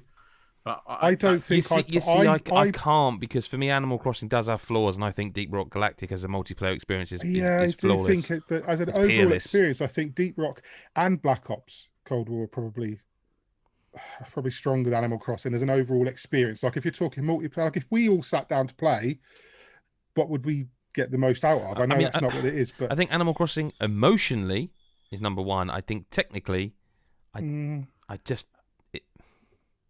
yeah. I mean, it's such a different game, though. To everything this could not be more. It's the only game in this list that stands out as being. I mean, before we move forward, are we all in agreement that seems to be the vibe, that Deep Rock and Animal Crossing are 1 or 2? Either one of them, are they the top 2 on this list? It is for me. I'm just gonna say that, like, yeah, I guess so, but. With Fortnite getting into this now, right? Fortnite has made the top 5, and I feel right now it just seems to me that, like, Fortnite is in the top 5, and it can't be number 1 because it's Fortnite. But we put it in number 1. Like, I think Fortnite, as I said, I don't play that game. But that's like, the issue. I haven't played it. Neither do I. You haven't. Chris Hyde hasn't. But I'm not. Like, this is, I'm going to say straight out, I should say this right on, but, like, multiplayer category is not really my bag. No, that's fair. No, but this is the thing, not me, but this year it is. Yeah. But if Fortnite's here now, what I've seen in that game, in terms of news, headlines, all that shit, it fucking blew my mind, and I don't even play it. I have no connection with it, no emotional level, but I'm like, whoa. That's huge. The talking points of what people have been able to achieve out of it. Like, even down to things like, I know it's kind of irrelevant to us, like, but at the time, like, Abby Ross, the Giant Bomb, did this whole stream of it to get St. Vincent on, the musician, and she got it. And St. Vincent, and I think all that shit is just like, that's crazy, like, how they do it. And I don't know. End of season Marvel event got 13.8 million people playing it at the same time. I'm not disparaging that. Or, like you said, with the St. Vincent thing, but it's not their list. This is our list. No, the stats of it all. I feel very strongly about Fortnite. However, I'm the only one that played it. So for me, Mick did. I play it last. But yeah, carry on. No, it's valid anyway. But for me, I think the way the group is going, like there are things about Animal Crossing that it shouldn't be 1. I think Deep Rock sounds the best to be 1 for me. I think so. And personally, like I think Fortnite should be 2, Animal Crossing 3, Black Ops 4, Risk of Rain 2. So what I'm getting from this is overall that Black Ops is 4. We definitely are. It definitely sounds like Black Ops is 4, Risk of Rain is 2. I think Risk of Rain 2 is 5. How you've got it now, that's how I would be comfortable, I think. I'm comfortable with it. I don't think Chris Hyde is. I'm really not, but I think I'm going to be outvoted. Honestly, I just feel like, for me, Animal Crossing New Horizons, I think the thing I haven't mentioned as well that I think might resonate with a couple of other people, I'm not sure, is also just we did mention it briefly about the Discord community with our patrons and everyone else. Like, and even not patrons, even wider than that, people want to join in. Yes. You know, I kind of tried to play more multiplayer games with you guys this year, I think Animal Crossing was the catalyst. And Animal Crossing was by far the catalyst, and it's a thing we genuinely developed a community for that within our Discord community, and I honestly don't think you can overlook that in terms of that happened. That hasn't happened for any other game. No one else is talking consistently about any of these other games. Not to say I haven't enjoyed. No, but I do understand what you're saying. It amazes me that we're not considering that kind of stuff, because, you know, even now I see things in Animal Crossing. I'm still talking to those people, and I've made friendships, and I look forward to going and Animal Crossing deepened the relationship between God as a Geek and its community. It did, but I think that I feel like that's a very personal thing. Like, I've not experienced any of that. That's what this category is, man. That all of these categories are our best things. No, I'm you know. But I have to say, when I went to someone's island there at the start of it all, like I was fucking excited. I thought, like, going to the Dodo boys, I was like, God, their quality, everything looks great. This is unreal. Look at the little plane go by. Then I got to someone's island and I went, this is shit. I don't want to ruin anything. I didn't have that at all. Like I was just like, I'm not going to fucking destroy your island, but I can't do fucking anything else. You can, if they allow you to. You need to get best friends with them, mate. You need to ask them. But that's like, to me, I am 32 years old. Like, I cannot be taking that level of I totally disagree with you there. Seriously. Like, my kids play Minecraft, and I have heard the arguments when they they left the server up and went away for half an hour, and someone fucked something in their world up. I don't agree with how hands-on Nintendo can be, but if I had gone away and let Animal Crossing is a game you put 100 triple digits of gameplay into. If someone fucked my island up, they've killed the game for me. Yep. There's no situation in which I'm like, that would just drive me insane. That would just be like, someone shouldn't be allowed. I don't know.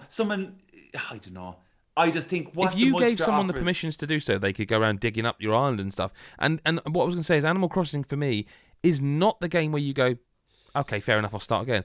No, you're done. Once you've had something destroyed I don't have to justify this because we're a video games podcast. We love video games. It's important to you when you put that much time into a video game, having someone destroy it. I don't just go, okay. I'm like, no, okay, well, fair enough, finished then. And that's I will say that on that note, I will say that I bought a Switch Lite so I didn't have to multiplayer this game with my kids. That was the entire reason why I bought a second Switch, because they destroyed my island between them. I have to say, I just think Animal Crossing, if you're passionate about it, it's very hard to like have that person see it to someone like me, what I'm saying. But like, I just think that, like, in ways people are a bit too deep on it. I think they find that deeper love for it, that I just think it's like, at the end of the day, you just build a little fucking place, and no, man, going to the island is not exciting. It's not fun. I go there and I go, disagree cool, again. And I go around the place, and then I just go, I'm going back to my own place. I disagree. You go to someone's island and you find a thing they've got in their house or on their island that you didn't even know was in the game. See, I didn't get that though either. Again, though, we're veering into this is not a conversation. But at the same time, it is multiplayer as well. Still, Mick, I think it is part of it. Like, when I look at what Deep Rock Galactic, still haven't played it, but it sounds fucking really cool, and I've seen stuff about it. It looks mad. Fortnite. Like, the other games on the list, multiplayer wise, are just way more exciting to me. I will agree with that. I rarely say this about Nintendo stuff, but I just don't feel the multiplayer is there. Everyone's also discounting the offline multiplayer. All we've talked about is going to other people's islands. I think. What else do you fucking do? My wife and I played this game together. My wife doesn't play video games. She does not. It's not. Oh, she doesn't play many. She doesn't play video games. The one game she plays is Animal Crossing, and we built the island together. And we traded stuff, and when one person was playing it, they would, oh, I've got this, do you want to? And you could, and the way, and I remember talking about this when they reviewed it. The way you can join with multiplayer is just a case of picking up a Joy-Con and shaking it, and you're in the game. And I think that is, I can only speak how I feel personally, and like the multiplayer experience was nothing but positive for me. And I'm not saying it's number one. I don't think it's number one, but I think the fact that it's a positive experience. It is. But Adam just literally Fortnite's Fortnite, and for me that means that I don't.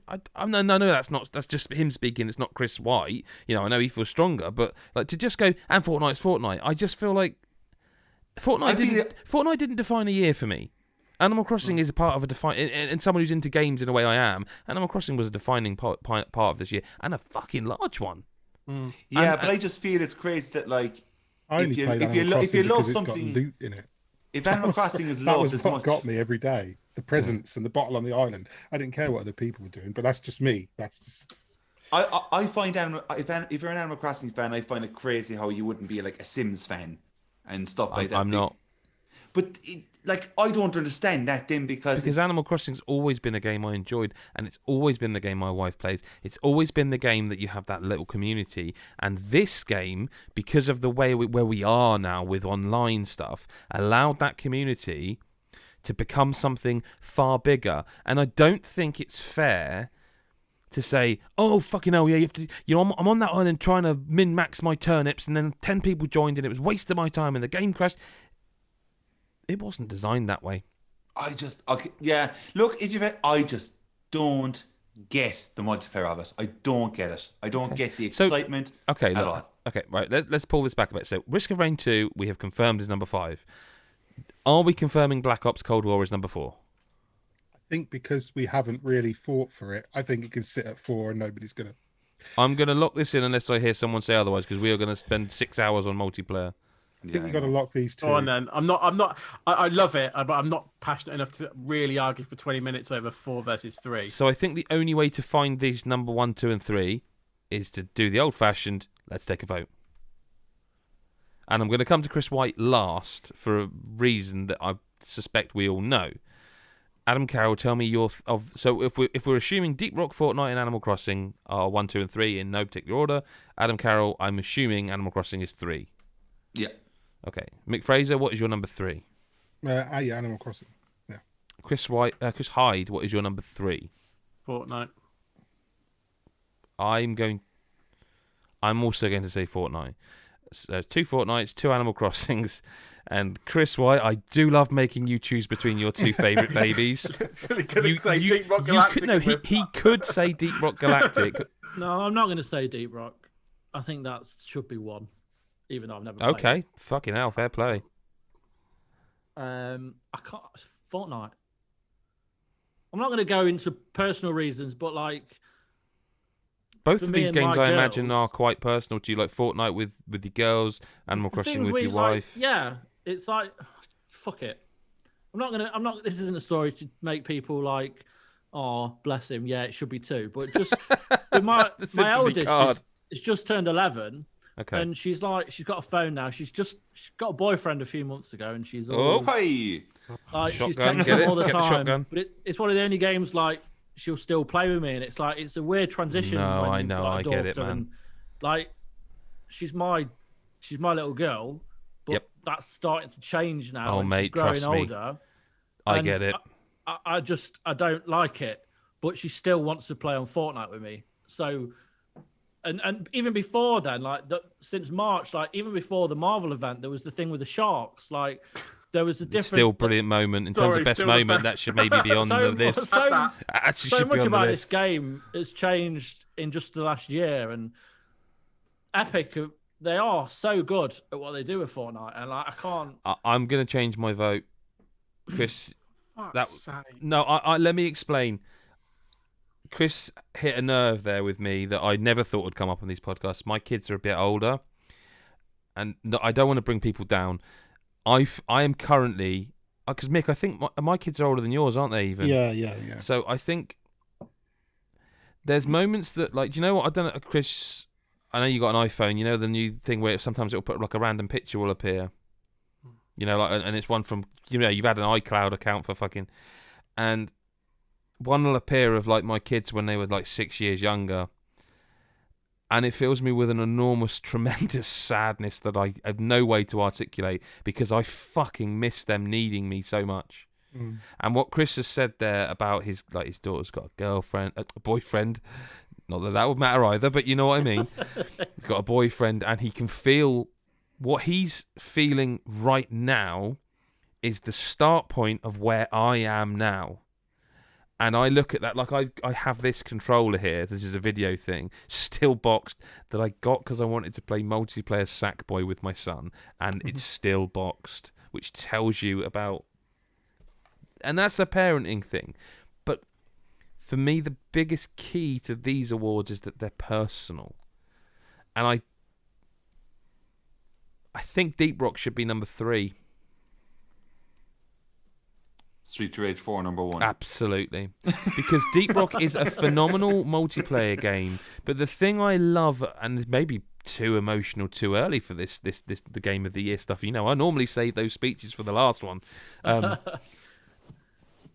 think the thing that makes God is a Geek special, or one of the many things, is that none of us are afraid to just say, I fucking love games. There is no one on this podcast or on the site who is worried about how cool they look or don't look when they are talking about video games. We're all nerds, tough shit.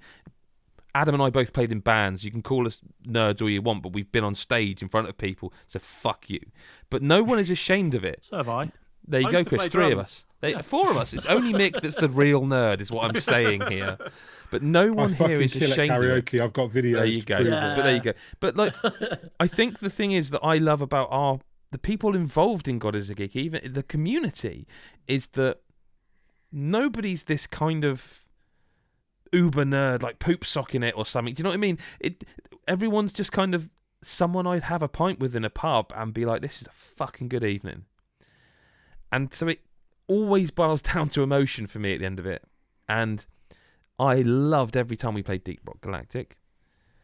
But as someone who is very much emotionally led, that puts Fortnite and Animal Crossing above it as a God is a Geek best multiplayer experience. And that's kind of why originally I was like pulling for FIFA a bit, because although, yeah, I know we all know, I don't get to play much multiplayer. And like, again, with what Chris has said, that emotional feeling of, and I don't want to say you start to lose your kids because they're always, and also they come back. They come back again later. They will always need, you know, when something bad happens, they'll always come back. That's the way it works. But I really do understand that feeling that Chris has described, because I've got the other end. I've got sort of further down the line of that, and I look back now and I'm like, God, fucking hell, when they needed you so, like Chris, you're at the very start of that with your little one. Like, she needs you for everything all the time, to the point where you're probably like, please, just 5 minutes. Just go to bed. But yeah, just please sleep. But there is something. It resonates even now. It's stupid things like when, because she doesn't play games yet. But no, she's too young. Isn't she? She's too young. But I can't wait till I can play like anything like Mario or something. Whereas I regret ever introducing them to games, because I'd still have children. Do you know what I mean? If the games didn't exist, I'd still have 2 boys and we'd be playing football in the park instead of not playing. You know, but they do still play together with me, just not as much. But see, my kid, the only time my kids, like, I'm lucky because my kids are still at that age. Like, my daughter, the eldest, is 12, so she's just like a little ball of rage half the time. And then occasionally she'll just emerge just and be like lovely and then just go. But my boys, who are like 8 and 10, they're like big into Fortnite. They play a lot. They kick us when I sit and watch them. I'm like, fuck, how do you build so quick and this, that, and the other? But they still don't beat Dad, and I'm not that good. But for some reason, mine are long past that stage. But I dare not now go 1v1 with my eldest son. I dare not do that because you can't I know risk it. He could take you. But what I'll say is that when there's there's a lovely feeling when they're playing Fortnite in the living room and they're on a Switch, and one of them, Bailey's in her room on the PlayStation, and one of them's on the couch on the Xbox, and they're all playing together. And I walk in like the big I am sometimes and just pick up a controller quietly to join the game. And they all go silent like, Dad's playing with us now. And shit gets real. And I love it. And so, I wouldn't have gone there to like emotional places, but you're right. It's what it's kind of all It's about. also worth mentioning, just from a technical perspective, that game you can play on fucking anything. You can play. I could play on, but literally, there's 5 of us in this podcast right now. All 5 of us could be playing a match of Fortnite together on a completely different device: iPhone, Switch, Xbox, PC, PS5, PS4. I think Fortnite might win it. Animal Crossing 2, Deep Rock 3. I wouldn't argue. Well, my kids, you know, look, they're just they're everywhere. No, but I don't know. Is it going to be that case? I don't play a lot of multiplayer, so I'm kind of with you in this one, Adam. Where it was always going to be the weakest one for me in terms of opinion, because I don't play a lot of multiplayer. I don't play a lot of social games. I definitely have put my time into a lot, but just this year has just been a fucking washout of any sort of anytime I play games, it's just always been I just want me and a story. Yeah, take that all away from here. Just I deal with people a lot. I'm just like same. Please. Like, please don't make me think about other people. Yeah. Even though I'd love to do nothing more than play games. No, I know what you're saying. Smooth, nice recovery there. Yeah, so what are we saying then? I think are we decided? Because we've been on this one category for a long time. 5 hours. But but multiplayer is huge. And also the other thing that makes me feel quite good about if that's how we deal with it is that it's giving dues to a company and a game that regularly don't kind of get given dues. Like, because it's just this SEO bandwagon of get the hits Fortnite, I think it's underappreciated how mechanically good it is and how they were one of the people not just enabling but pushing for cross-platform. I'm going to also say that I don't think I've seen a game ever on a Game of the Year pod anyway, to start just throwing in there. And if you listen back to the start of this conversation, I was like, "No, I'm aware. Fortnite doing in here. What's going on?" Like, you know, and here it is. No, you literally said, "This is that. Fortnite's Fortnite," and literally shrugged your shoulders. But exactly, but like this is the power of a multiplayer game, and if it's going to be here on this list, that's where it's going to end up. I feel. Like there we have manages to not be like, for how big it is and how many people play the age. It's not even intrusively predatory. Do you know what I mean? It's not even that sort of. It doesn't really feel like it's milking money from you. Can we also just add that this is the game that like Kratos, like the most, probably one of the most serious video game protagonists in the history of video games, can dance. In this game, and now the Master Chief. Master Chief's in it now, isn't he? Master Chief. Yeah. How has that ever? How has that ever been allowed to happen? Yeah, that's what I mean. That's what I mean. That you can have Kratos versus Master Chief in a 1v1. Sorry, Link. You reckon? I was going to say I think there'll be a Nintendo one, but maybe by the time we might be Metroid. Samus, Samus, I think, is a good shoot. So are we agreeing? That's the order, and I can read it. I'm happy with that. Chris, I'd feel like a heartless bastard if, after what Chris said, I said, no, I still think Animal Crossing. No, because it's our list. I think you're also kind of outvoted, though. Yeah, I also feel like that. But I'm happy with what the discussion has been. I just feel like this is that represents it. Redemption for Shadow of War. I feel like I finally. Well, I was gonna say, Chris, I hope you haven't got another fucking game on your list, because like you literally, when you said that, my heart went. The ice melted. I was like, now it's one. He's done me. I don't have to argue, but it is something that genuinely scares the shit out of me. No, I agree. Especially with it being like she's going to 11 now. She's just approaching the teens, so it's going to get so much harder. Mate, man, I always wanted a girl to join my children, and when my boys became teenagers, it was like someone flicked the fucking switch, and it's like, I don't want a girl. No, do thanks. not have a girl. No. And I you say that love to Chris. girls, but I love that Chris is there with a 2-year-old girl. 2 or 3, I forget now. Just 3. Just 3. Yeah, and he's you like, can win arguments with boys at any age. I've learned the hard way. And I've got both. I've got 2 of each. So no, you're the master. I don't win them, and she's only 3, so that should tell you all you need to know. No, that's okay. So I'll read the list out then. So best multiplayer in 5th place is Risk of Rain 2. 4th place is Call of Duty Black Ops Cold War, which would maybe also win the award for worst title, but nonetheless. Number 3 is Deep Rock Galactic. In 2nd place is Animal Crossing New Horizons, and the best multiplayer game of 2020, according to God is a Geek, is Fortnite. There we go. Who knew? So we move on to a new category, which is... I mean, there may be spoilers in here. We will warn you. There will definitely be spoilers. I think we need to issue a spoiler warning and it be what it be. I need a break for 2 minutes. I'll be back in a second. That's absolutely fine. I would just say, with it only coming out recently, we'll try our best to not go too balls deep into Cyberpunk. Yes, that is a very recent mainly for release. my own. I mean, I haven't finished it. The only one who's finished it's Mick, so... Yeah. But no, like this is one of the. I'm really glad we added this category because it's. I'm really looking forward to this. I think it's really interesting. It's worth saying that from here, because normally we give the spoiler warnings and stuff. It's worth saying from here, we will always try to say, and spoilers, so you can mute, pause or whatever. But we are now approaching like the final category for today, as I say, is best new character. You can't really talk about character without the impact they have on the story. No. And then of course day 4 is best story and best moment, which is like the spoiler one.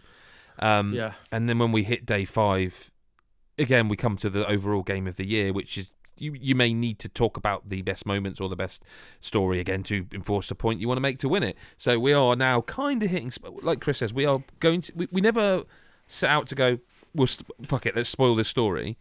It's just a case of we're now talking about kind of the story elements of video games. Most of the games on this list have been out for a long time, so it's not like people haven't had a chance to play them. Absolutely.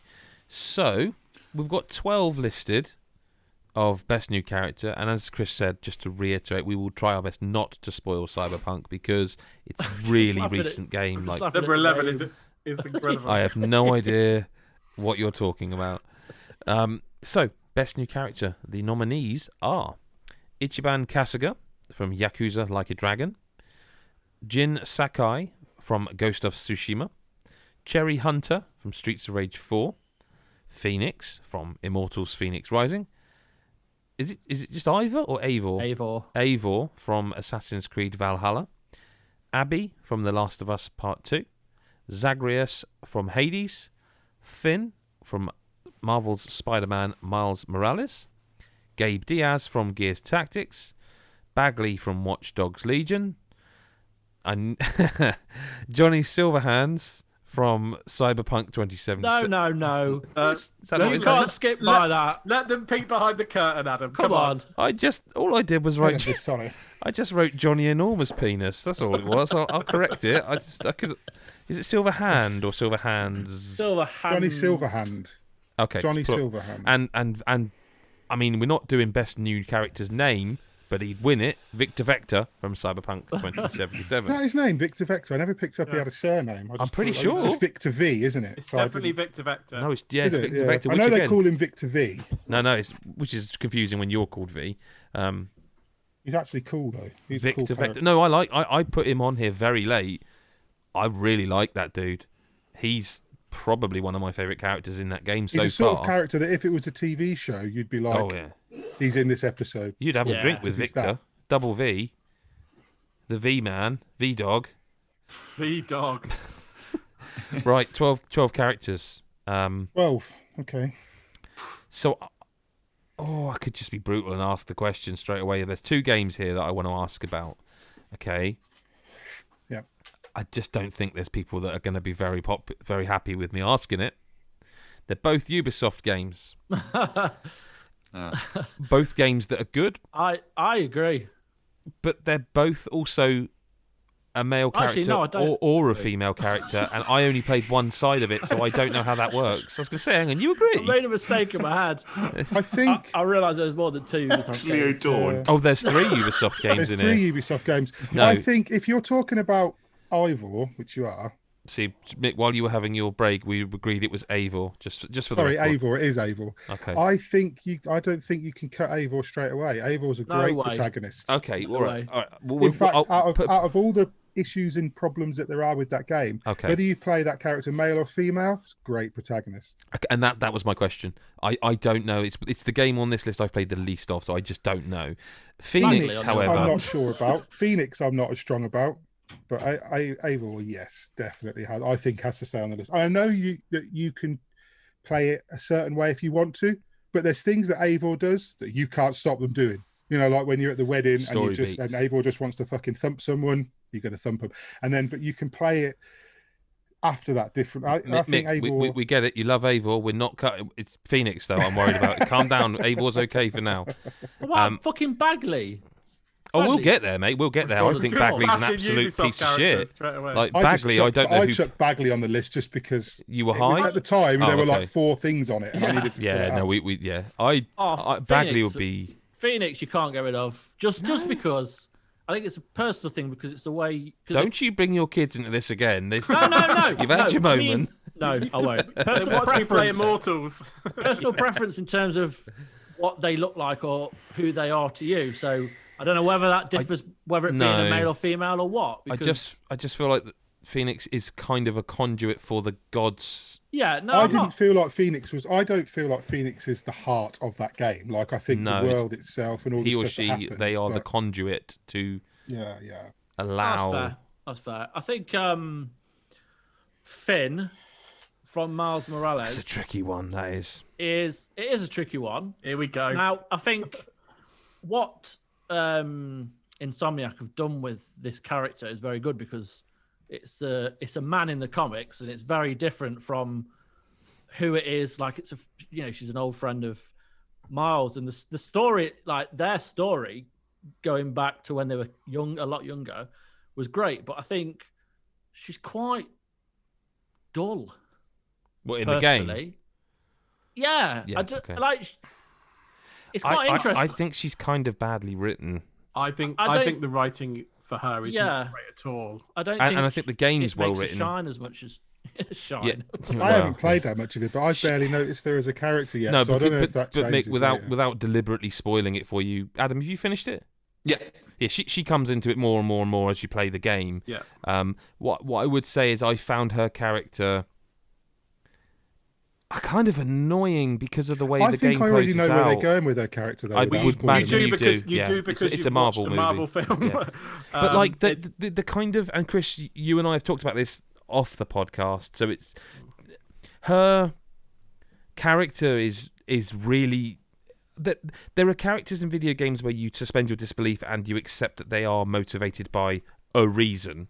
Mm-hmm. And I'll say no more than that because she's just stupid. She's stupid and changes her mind for needlessly reckless. Purposes. Can't make up her mind and is used as a plot device to change the game. And I think as much as I really love that, I gave it 9.5. I loved Miles Morales. It's fantastic. Yeah, she's in the game. She's good, but her actual character is, I think, probably one of the worst written bits of the game. I prefer Genki as a character. Is it Genki? Absolutely, Genki's amazing. He's terrific. He's awesome. I just think, I saw Finn on the list. I was like, well, that's going to be one of my first cuts because I agree with you. And we've talked about it. I love Miles Morales for lots of other reasons. Yes, for Miles Morales, if he was new, would be on this list. He's terrific. Chop it then. Let's just do it. Well, wow, just like that, Adam. Everyone said it. Haven't they? She's gone. Mick's having none of it get tonight. Out, Finn. So we may as well go back to Bagley because we haven't deleted Bagley. Do you want to delete Bagley? Oh, massively. He's very fucking irritating, but he does have his moments where he did tickle me at times. Do you know what? When he first starts talking, I thought it was fucking Danny Wallace from Assassin's Creed. I thought, brilliant. They've cut corners here and they've just used him. I feel like they've gone for what's his name, Wheatley. Sort of from Portal, it's nowhere near. It does. If that's their swing, then God, you know what I miss. mean. I feel like that's what they were swinging for. Maybe that kind of dry British humour, that sort of voice that's just you kind of want to choke it out sometimes. Why is he British? He's an AI. Because are we to believe that because it's set in England? So if they but no one else speaks like that. Why would those people in this game make their AI speak? Oh, hello everybody. Oh, I'm going to make an inappropriate joke. But yeah, it is that bad, and then he makes like inappropriate jokes, and it is. I like the fact that he F's and Jeffs as well, though. I don't. That's worse. That makes it worse. He's an AI. I mean, he's not an AI, though, is he? He would take over the fucking world, really. Well, probably does. I don't know. I assume they were going for some sort of like quirky British Jarvis type I think thing, they were just they were trying to do a Jarvis. It is Jarvis. The second he fucking spoils, it's like fucking bollocks to this. Yeah, but that's only because you hate the English, Adam. I mean, we know this. Come on. If it had been Irish, if it had been fucking... No. If they had done that. If they got the voice actor who did Shay Patrick Cormac from Assassin's Creed Rogue. He's not Irish, is he? No, I know he's not. That's what I mean. If they'd done that. Who was the Irish character in Red Dead again? Who was the drunk fella? The one the stereotype, unbelievable stereotype. Man, he was my hero. Yeah, he's not called Irish, is he? Is he actually just called Irish? I think he is called Irish. He's called Irish, and he's just Here we go. Can we put him in? Because the game, can we put him in this year's summer? No. Okay, so we're down to 10. Unless anyone wants to just jump in and cut someone else, I want to talk about Phoenix again. Can someone talk about Cherry Hunter? Okay, I mean, she's never gonna make this. I know she's a new character in Street. She's my Bagley. Nothing. I put her on the list when, like, you put Bagley on. There was like 3 games on it. You were just trying to fill it out. And quite like Cherry Hunter as a character you play as. It's a cool name as well. But the way the way she plays, I really like. But as a character, like, there's not an awful lot of story in Streets of Rage 4. It's not. It's not even something we can really snooker talk that one about. as well. Then. Yeah. Okay. There we go. Good luck. Okay, but Phoenix again though. Yeah. Can we talk about Phoenix? Phoenix is nowhere near bad. I think maybe out of. Let me think about this a second. Out of the 3 Ubisoft games that we were mentioning, Watch Dogs is now gone, like, but Assassin's Creed and Immortals, I think, in ways I nearly have them on par. In weird ways, I just think Phoenix is kind of not so much banter, but the way I play as a female Phoenix, but just she has a funny way of expressing herself, and I enjoyed it a bit more. I feel like it's not groundbreaking. It's just nice to see a bit of a change for an Ubisoft game. It's quite light-hearted, and not in the way that Watch Dogs is. It's just light-hearted. Like, cool. All right, this is a bit different. Like, I've seen criticism of that game that are all about, like, the writing, like it trying to be funny, and I'm like, well, I actually think it's all right. There was no point where I was like, I pissed myself. But there was it made me smile a lot. A lot of that game just made me smile. I do feel like, personally, like, compared to the characters, the gods, for example, I feel like that's what makes Phoenix for me a less of a character, because I feel like they're more interesting. And so when you're saying, well, I don't Phoenix even think the most interesting character in the game. I tell you what, I don't dislike him. I don't hate him. It's not like one of those things where you like go, this is a really irritating, protagonist or anything like that. It's just he doesn't say or do anything that makes me go, oh, okay, yeah, that's a really good character. See, coming back to that, I think that if I haven't played Phoenix as a guy. I've only played it because I played all my characters female except Eivor. But so I play Phoenix like Adam. I've got a female, and there's the way that character is spoken, the way she's acted. She kind of doesn't give a shit that the gods are gods most of the time, which I always find like quite endearing. Yeah. Where she doesn't. And I don't know if it comes across the same, because I know the lines are probably the same, but it's the same. It's like it's the shepherd thing, It's like the difference between male shepherd and, for me, female shepherd was always canonical, because everything just sounded better. I mean, from no disrespect to Mark Meir, but Jennifer Hale's a fucking legend. But it was always better, and it always felt canonical to play it as female. And I feel like Phoenix, I haven't played as a male, so I can't comment. But I feel like it would be the same, because the delivery just seems on point with a lot of the stuff. I mean, I suppose the question is then, if you're not quite comfortable. I mean, like again, the only other easy cut I can think is Gabe Diaz from Gears Tactics. Yeah. I've not played it, so I was going to ask about their inclusion and talk. This is going to sound incredibly reductive, and it's coming from a massive Gears fan. It's just kind of another Gears character. Adam, that sounds incredibly reductive. Thank you, Adam. At least I'm right about something. It just... I put him on the list because, again, I was filling it out, but I do like his character in the game. I do like the way he comes across. I like his lines. I like the way he doesn't want to be involved, but he's different from the usual Gears characters, in my opinion. Like, he's more like Kate is. He's different to, like, Marcus Phoenix and Don. You know, it was all like, let's kick some ass, and then they'd just go and blow shit up. Whereas but does he make a top 5 with these 9? Well, I don't know compared to... I mean, I'm looking at the list right now, and to be honest, there's only 3 others that I would really care about. And that's only because one of the games I haven't played, and... Yeah, I don't know. I wouldn't get rid of him straight away, but I also would say that you guys... So could someone cut one then? Yeah. Jin Sakai. Okay. From Ghost of Tsushima. I'm actually so amazed because I was like, do you know what? No, I'll hold off a while. Well, I didn't want to go for him I'm going to get ripped to pieces. No, I didn't want to go for it because I feel like everyone loves that game, and I'm like, I'm not going to. I'll hold this for later. I do love that game. I don't think he's a particularly great character. Yeah, he's not the thing I love about it. Like, I could be playing like in the multiplayer, the combat's just as good, and I'm a random. Wait, hang on, Adam. Are you agreeing that he should be cut, or are you actually saying you think? Like I'm like overly agreeing. Okay, just for a minute, I was like, hang on, does he really like him?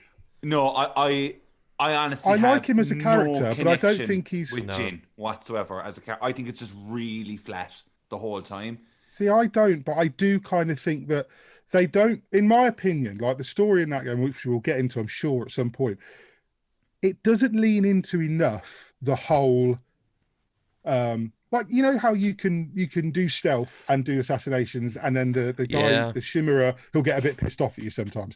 They don't do enough with Jin to make that matter whether you do stealth or whether you do, like, you don't feel his shame, or like occasionally he says things. You do early on when they give you some sort of flashbacky scenes, but they just stop doing it, don't they? Yeah. And then he becomes such an unmitigated fucking badass that by the end, it doesn't matter what you do. So I do think that he's in that game. He's very much, in my opinion, if you took the story out of that game and you just made it an open world RPG and said, make your character go out and do it, I don't think you'd lost anything. So I do believe, and I love that game. Like, I'll fight for that game, but I do believe he's not what makes it.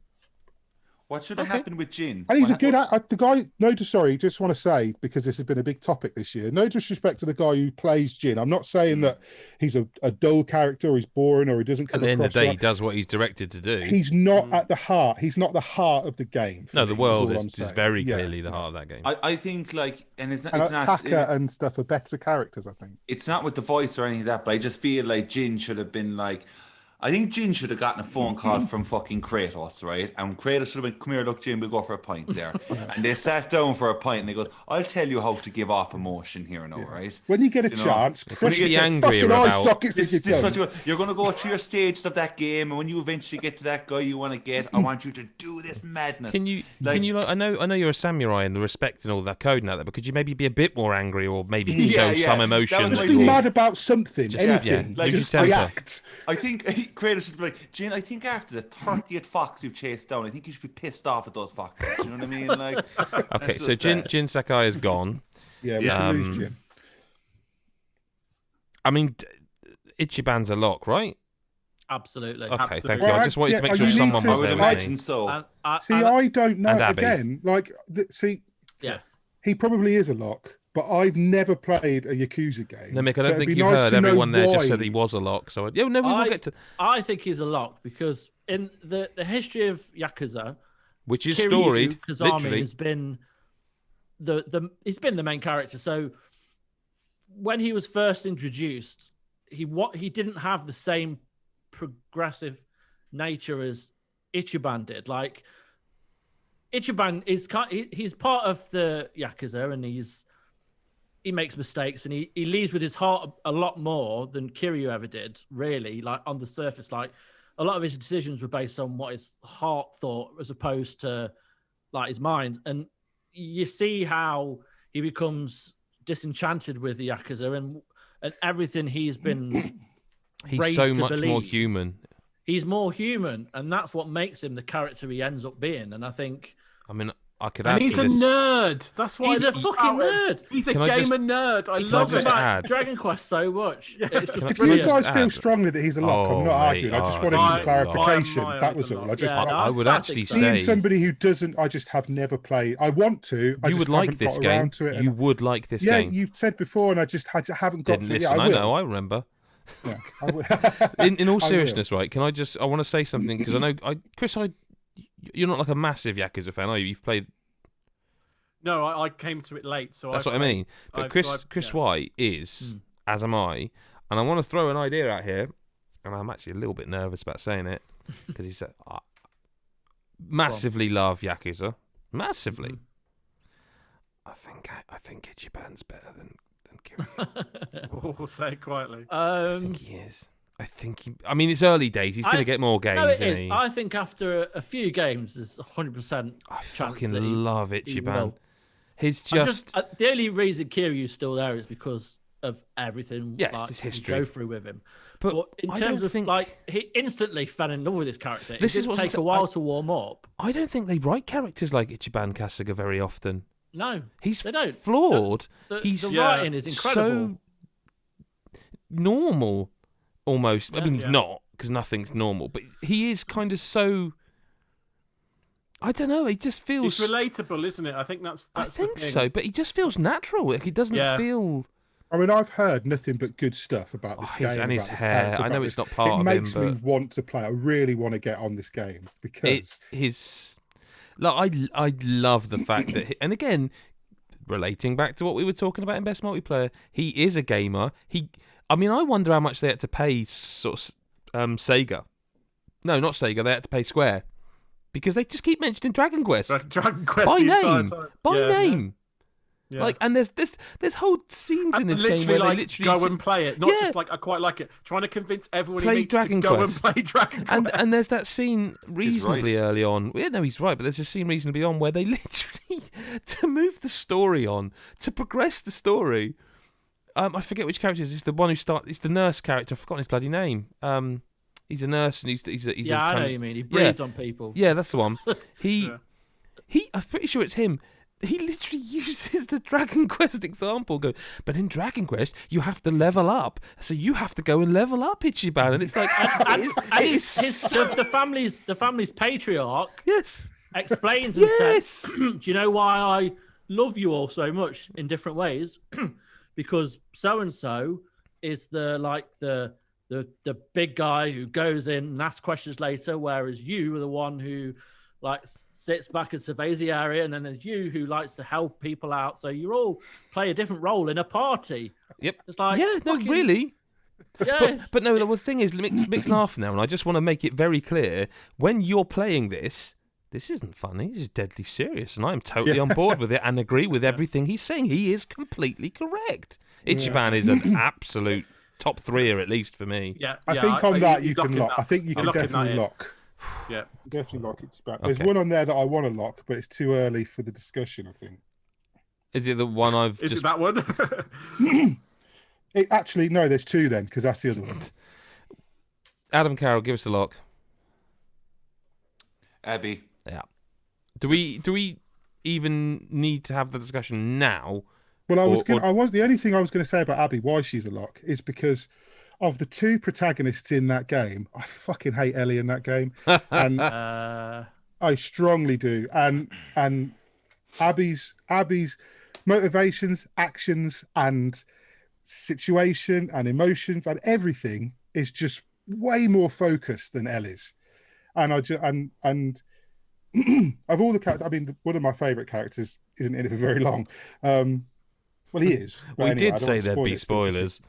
Well, Jesse, I liked Jesse. I know people didn't like Jesse, but I liked Jesse, and Abby killed Jesse, and I still liked Abby. So, I think Abby's a lock, and Abby for me. When you first start again, we're gonna have to get spoilery now. But spoilers. Last of Us 2 spoilers are coming. They are coming after I finish the sentence. But when you first start playing as Abby, I would guess every one of us's reaction was, "Oh, for fuck's sake!" I don't want to be this bitch. But then, within I think by the second day you're playing as her, you're like, I am into this story. Oh, it's fucking I am incredible. happy that almost when you go back again to Ellie, you're like, oh, but no. And I left the game with thinking, I wonder if they'll like do some story content, add on the way they did with The Last of Us. And if they did, just have Abby. It's Abby. It's Abby. I remember like fighting. Abby's. You know, I remember fighting Ellie and just hoping like you didn't want to fucking beat her. You know the epilogue where you are going through houses as Abby. That reminded me of that bit of that game where you're just exploring each house as Abby, trying to find some information. That small section is kind of what I want State of Decay to be. Like, I kind of want that game. Like, yeah. And that's because of how much they made me believe and fall for that character. Because we're talking about best character. I've got massive reservations about various parts of this game, and not the controversial ones. I'm not, it's not like that. But I one of the biggest reservations I've got about the game is that I don't like what they did with Ellie. I don't like Ellie in the game, and I know that's kind of probably the point. So that's a conversation for later. But I do think that the way they introduce Abby, all the other stuff in that game, all the stuff that I've said before about Joel and things, and I do think that the flashback stuff is kind of just to hammer the point home and it's not all needed. Everything they do with Abby feels necessary in the story. Everything that they show you about, everything you learn about Abby, I like. It's hard. At first, you hate her. You're supposed to hate her. You despise this person because of what she does. At a certain point, that changes.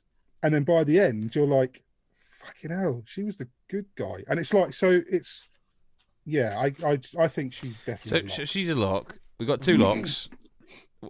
Anyone able to cut one? I could cut Gabe. I think so. Gabe's after what we've just been hang. talking about, yeah, it's a completely different level. Cut Gabe. I think you should probably cut Phoenix as well, if I'm being honest. I think it's been too close to being cut so many times. I think a top 7. These ones are going to be I think you should lock. I'm going to say it. I think you should lock Johnny Silverhand. And I know I may be the only one in the group that's finished the game. Again, when he comes into the game, can we spoil a little bit of Cyberpunk? I mean, it's what it is. If you feel, what I would say is, if you really I'll feel be you careful. have to, because it's Okay, not just for our listeners, here. we haven't finished it either. So, Yeah. I mean, if you can do it without spoiling, great. I said this on the podcast a little while ago. What I will say is that when Johnny Silverhand comes into Cyberpunk 2077, he's a dick. Like, he comes in, yes. he's a dick. He tries to kill you. You don't like him. He doesn't like you. He switches allegiance a few times through the story. You're never quite sure what his motivations are, why he's there. By the end of it, no matter what I did, and I did pick choices that kind of sided with him quite often because you get choices too. By the end of it, I was fucking in love with him. And it's not just because I'm a massive Keanu fan. I loved the character. And I think it has to be about the writing there, because he is kind of just playing Keanu, isn't he? That is the Keanu role. There's okay. As vaguely as I can say it, his character probably changes more than V's character. Yeah, I get that impression too. Right, and so by the end, fuck it, he's brilliant. I think he's one of the best written characters this year. I'm 100% happy with him being in the top 5. So, unless anyone disagrees, no. I mean, obviously, I'm more looking at this than we've got 6, and I'm wondering which one. That's the question. So it seems like, and I don't think Eivor's getting cut here. I have a lock anyway. I think Zagreus should be there. I think Zagreus should be locked. I think Zagreus is cool. I think Victor's the one that's cut, isn't he? I think Victor. So. I just want to. He's the only one there who's not like a protagonist as well. So. No, but I just want to show him out because he's kind of. It's probably just pathetically me looking at the old man in this video game and being like, yeah, I get it. You've seen some shit. Me and you, Vic. Me and you. Like, I just feel like he's kind of the most normal person in that game. Again, though, you do go back to him throughout the story. You do. And but you he do also get just that seems like sense a from good him. dude, but I don't... Yeah. He really fucking cares. Like he's the character in the game that really cares about I kind of V. wish he was the protagonist, because he just seems like mega interesting and like... Okay, so we've got a top 5, though, of Johnny Silverhand, Zagreus, Abby, Eivor, and Ichiban. Where do you want to go from here? Well, we should probably talk about Zagreus a little bit more, because we haven't actually mentioned him other than he's a lot. But right? I mean, well, so, yeah, sure. So, okay, I'll start. So, Yeah, I mean, I just think... him locked. Yeah, so, I mean, I just find... I think there's a danger, I think, with a game like Hades, where it's... I mean, I'm being reductive, I think, but that's kind of what we've been doing in this podcast. Because you're being reductive about Hades. Yeah, and I'm just trying to be reductive. Just, trying you to all laughed escape when hell, Adam said it. Right, I know. Everyone's more tired now. That bodes well. Yeah, I think that you could have easily fell into this with, a character like Zagreus, of him being really arrogant and really cocky and just kind of wisecracking, having the last word about everything. But whilst he has some really funny lines and that, but he's also very endearing with what he says, and he's very likable, and you get this. You really end up rooting for him, and most other people against, I guess, Hades. And I just find that really more interesting than I thought. I thought Hades would be good for the the gameplay, but actually I really ended up liking Zagreus, and also the relationships that he builds with all the other characters. And you really feel like, based on the choices you make, you can affect the different interactions he has with other characters and the conversation trees that you have. And I just found it really interesting, an area that, quite frankly, for that kind of game, I didn't think I would care about at all. I just thought it'd be like, I've just got to get out of hell. Just got to get out of hell, and I'll keep banging my head against that wall until I get out of hell. I'll level up a little bit and keep going. And actually, I really found myself enjoying that game a hell of a lot more because of who I was controlling. So I think that's why I think he's a lot. His delivery as well. Zagreus is the closest thing to come since, I feel like, Trevor Belmont from the Castlevania TV show, especially. I think the way he is just like, he's just not phased. He's just not phased, drives on, does his thing. And I think all the supporting characters that are in that game really elevate his character as well. But he's not quick with it. He's not quick with it. That's what I kind of like. Yeah. Is that it's not like... I like it when he dies and you come out that pool and he's just like, for fuck's sake. I fucked up, you fucked up. It's like flipping Hydra again. Yeah. all that's so good. Like he's an absolute lock. He's Do you remind anyone of Richard E. Grant in With Nail and I? Because he really does me. Like I agree. I think he's excellent. Yeah. Worth mentioning as well that all the voice acting for that game was done in house in their studio, so it really is down to the writing, inspiring. I mean, we've got the 5. I think someone's going to have to say what number 5 is, and we need to start there. Eivor. I think Eivor, personally, but I've no dog in the fight because I didn't play much of Valhalla. I think Eivor goes 5 out of that list. I do like Eivor. I will say, because I put him on the list and I didn't argue for it. But yeah, number 5 from that list. Yeah, I agree. I never played as the man. I played as the female throughout that. It's very different. I played both, and it is very different. She's brilliant. She's a brilliant voice actress, and she nails it. And I think the fact that she, like, when we did that press day and I spoke to her, and she's from Denmark, so she grew up with like the Icelandic sagas and that, and like it kind of comes through a bit because there's a lot of history in Assassin's Creed, and whether it's kind of true or not, I mean, there's not a lot written down about the Vikings because they couldn't write. So it's kind of done through these sagas that were written hundreds of years later. But as a character, she nails it. Like she's passionate, she's strong-willed, and she's interesting. Like I care for her. And like few Assassin's Creed games make me care for the protagonist as much as Ava did. And that's quite a thing. Like, not a lot of them kind of nail it. There's only ever been like half of the games that come out where I actually really enjoy the protagonist, and she's definitely one of them. Can I ask just a quick question on that? Because I really loved Cassandra in Odyssey, and I just wonder, I've not played Valhalla, so I can't compare. But I just kind of, I kind of felt that would have been a really strong contender for character when that was released. So I guess kind of to get your take on that, like comparison, I guess if they're both females. They are quite similar in the fact that they are headstrong, powerful, commanding women. I think it's more to do with the world that elevates Eivor for me because of the time it was set and the role she plays in the game. I think Cassandra's a lone wolf more. Isn't yeah, she? Like, Eivor is part of a clan. Okay. She makes acquaintances quite easily. She gets on well with most people, but she won't take any shit. Whereas, like you say, Cassandra's quite alone, which is it's quite a different kind of perspective for it. So, okay, so we got a 5. Mm-hmm. I have to say, Johnny Silverhand, from what I've seen, not as much as Mick, but I have spent a lot of time with it, and I've seen his character change quite a bit. Like he's amazing. Like, I think from the start he does kind of appear as a selfish dickhead, and then there are times where he starts to open up a bit more, and you see a bit more of him, especially with V, because their relationship's very interesting, I suppose, depending on what conversation path you take.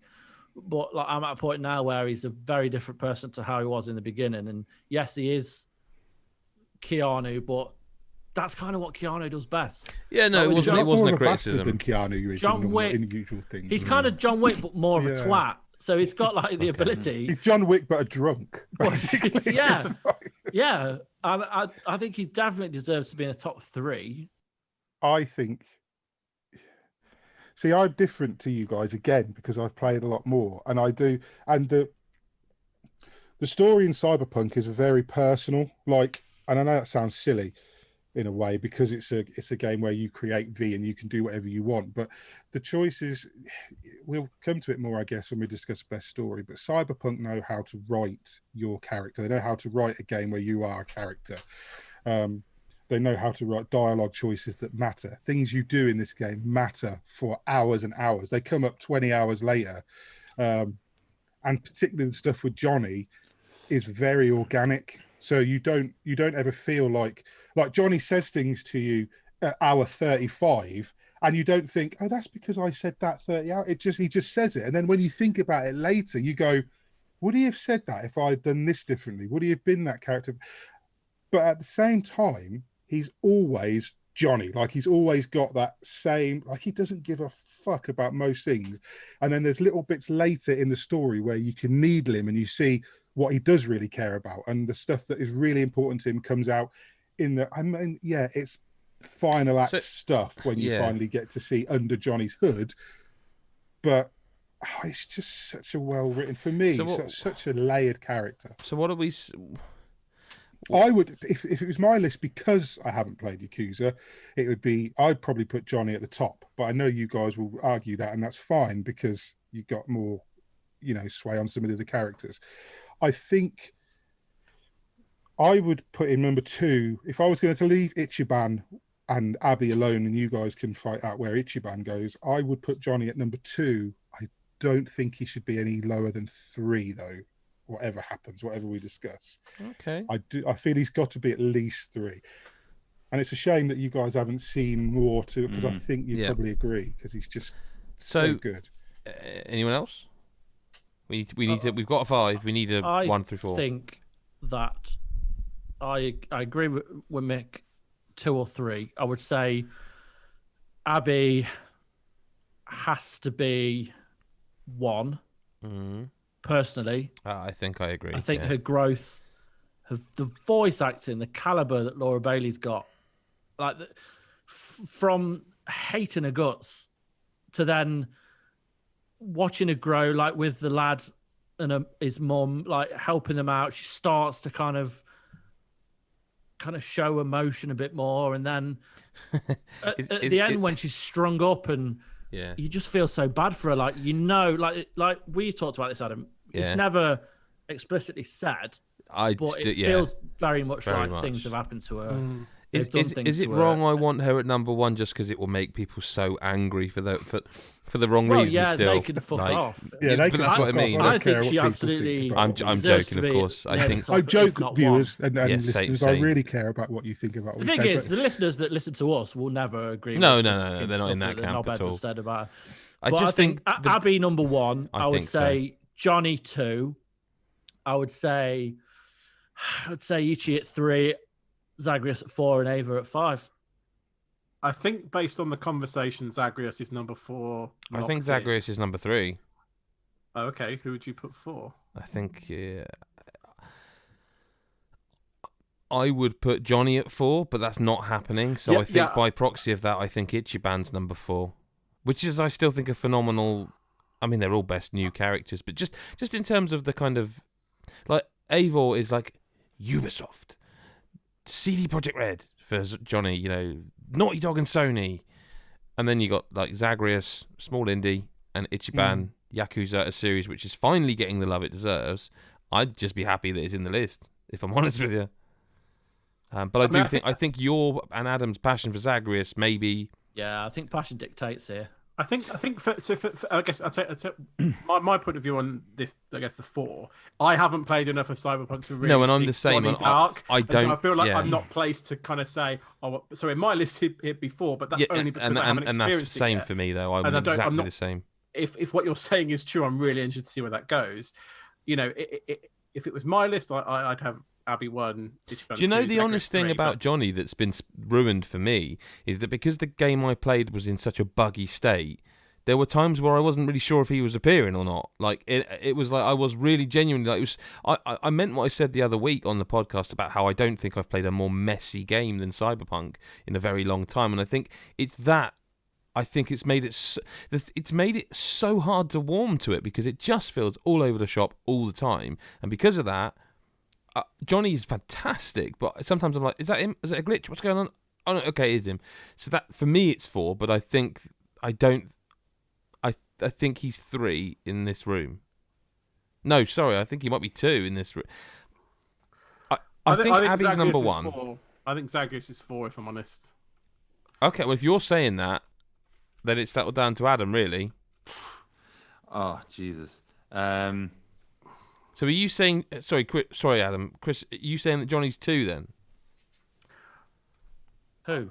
Me? Sorry, fucking hell. Chris Hyde, are you saying that by putting Zagreus at 4, are you saying Johnny's 2? I'm saying the list you've got now, Abby, Ichiban, Zagreus, Johnny, it would be my list, but I haven't played Johnny, so then it's where you put Johnny in that.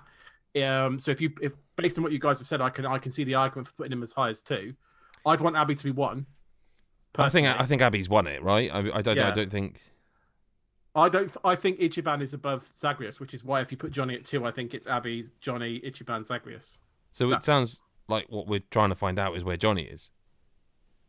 Oh, I think Johnny. By the sounds of it, I think Johnny should be 4. Now I'm just going to say that because I've yet to really fully witness him in my playthrough, but I've seen enough of him as such, right? And it is, at the end of the day, to me, whatever the Johnny character is, it's a very Keanu Reeves performance in ways. Yeah, but it goes. See, I don't want to. I know. Argue passionately about stuff again, but that's really why we're here, man. That's why we're here. And I know he does such a good job with the character, especially, and it's late game stuff. So I can't even say to you guys that I can't even say things that he does that I was just like, that fucking just endear you to the character. Like, there's times where he's just been a shit for no reason because that's Johnny's character, and when he loses his temper, he goes off on one. But then he does things for V, like, I don't know how many times he saves your life or how many times he gets you out of a situation, or you know what I mean? It's hard to. So is this a vote thing? It's hard for me to articulate it without spoilers. And also, like, I can see where Adam's coming from, 100%, and Chris, because we've seen trailers, so many fucking trailers for this game, and they've shown so much of Keanu being Keanu, and they haven't shown, because they couldn't, any of the story stuff with Johnny. They haven't showed any of the emotion stuff with Johnny. I'm excited. I'm excited to see him, and I can't really go against what you're saying, Mick. But what I will say personally for Zagreus is he's just fucking quality, and like there's just put that on the box art. Yeah. But he is. If any dev would, it's them.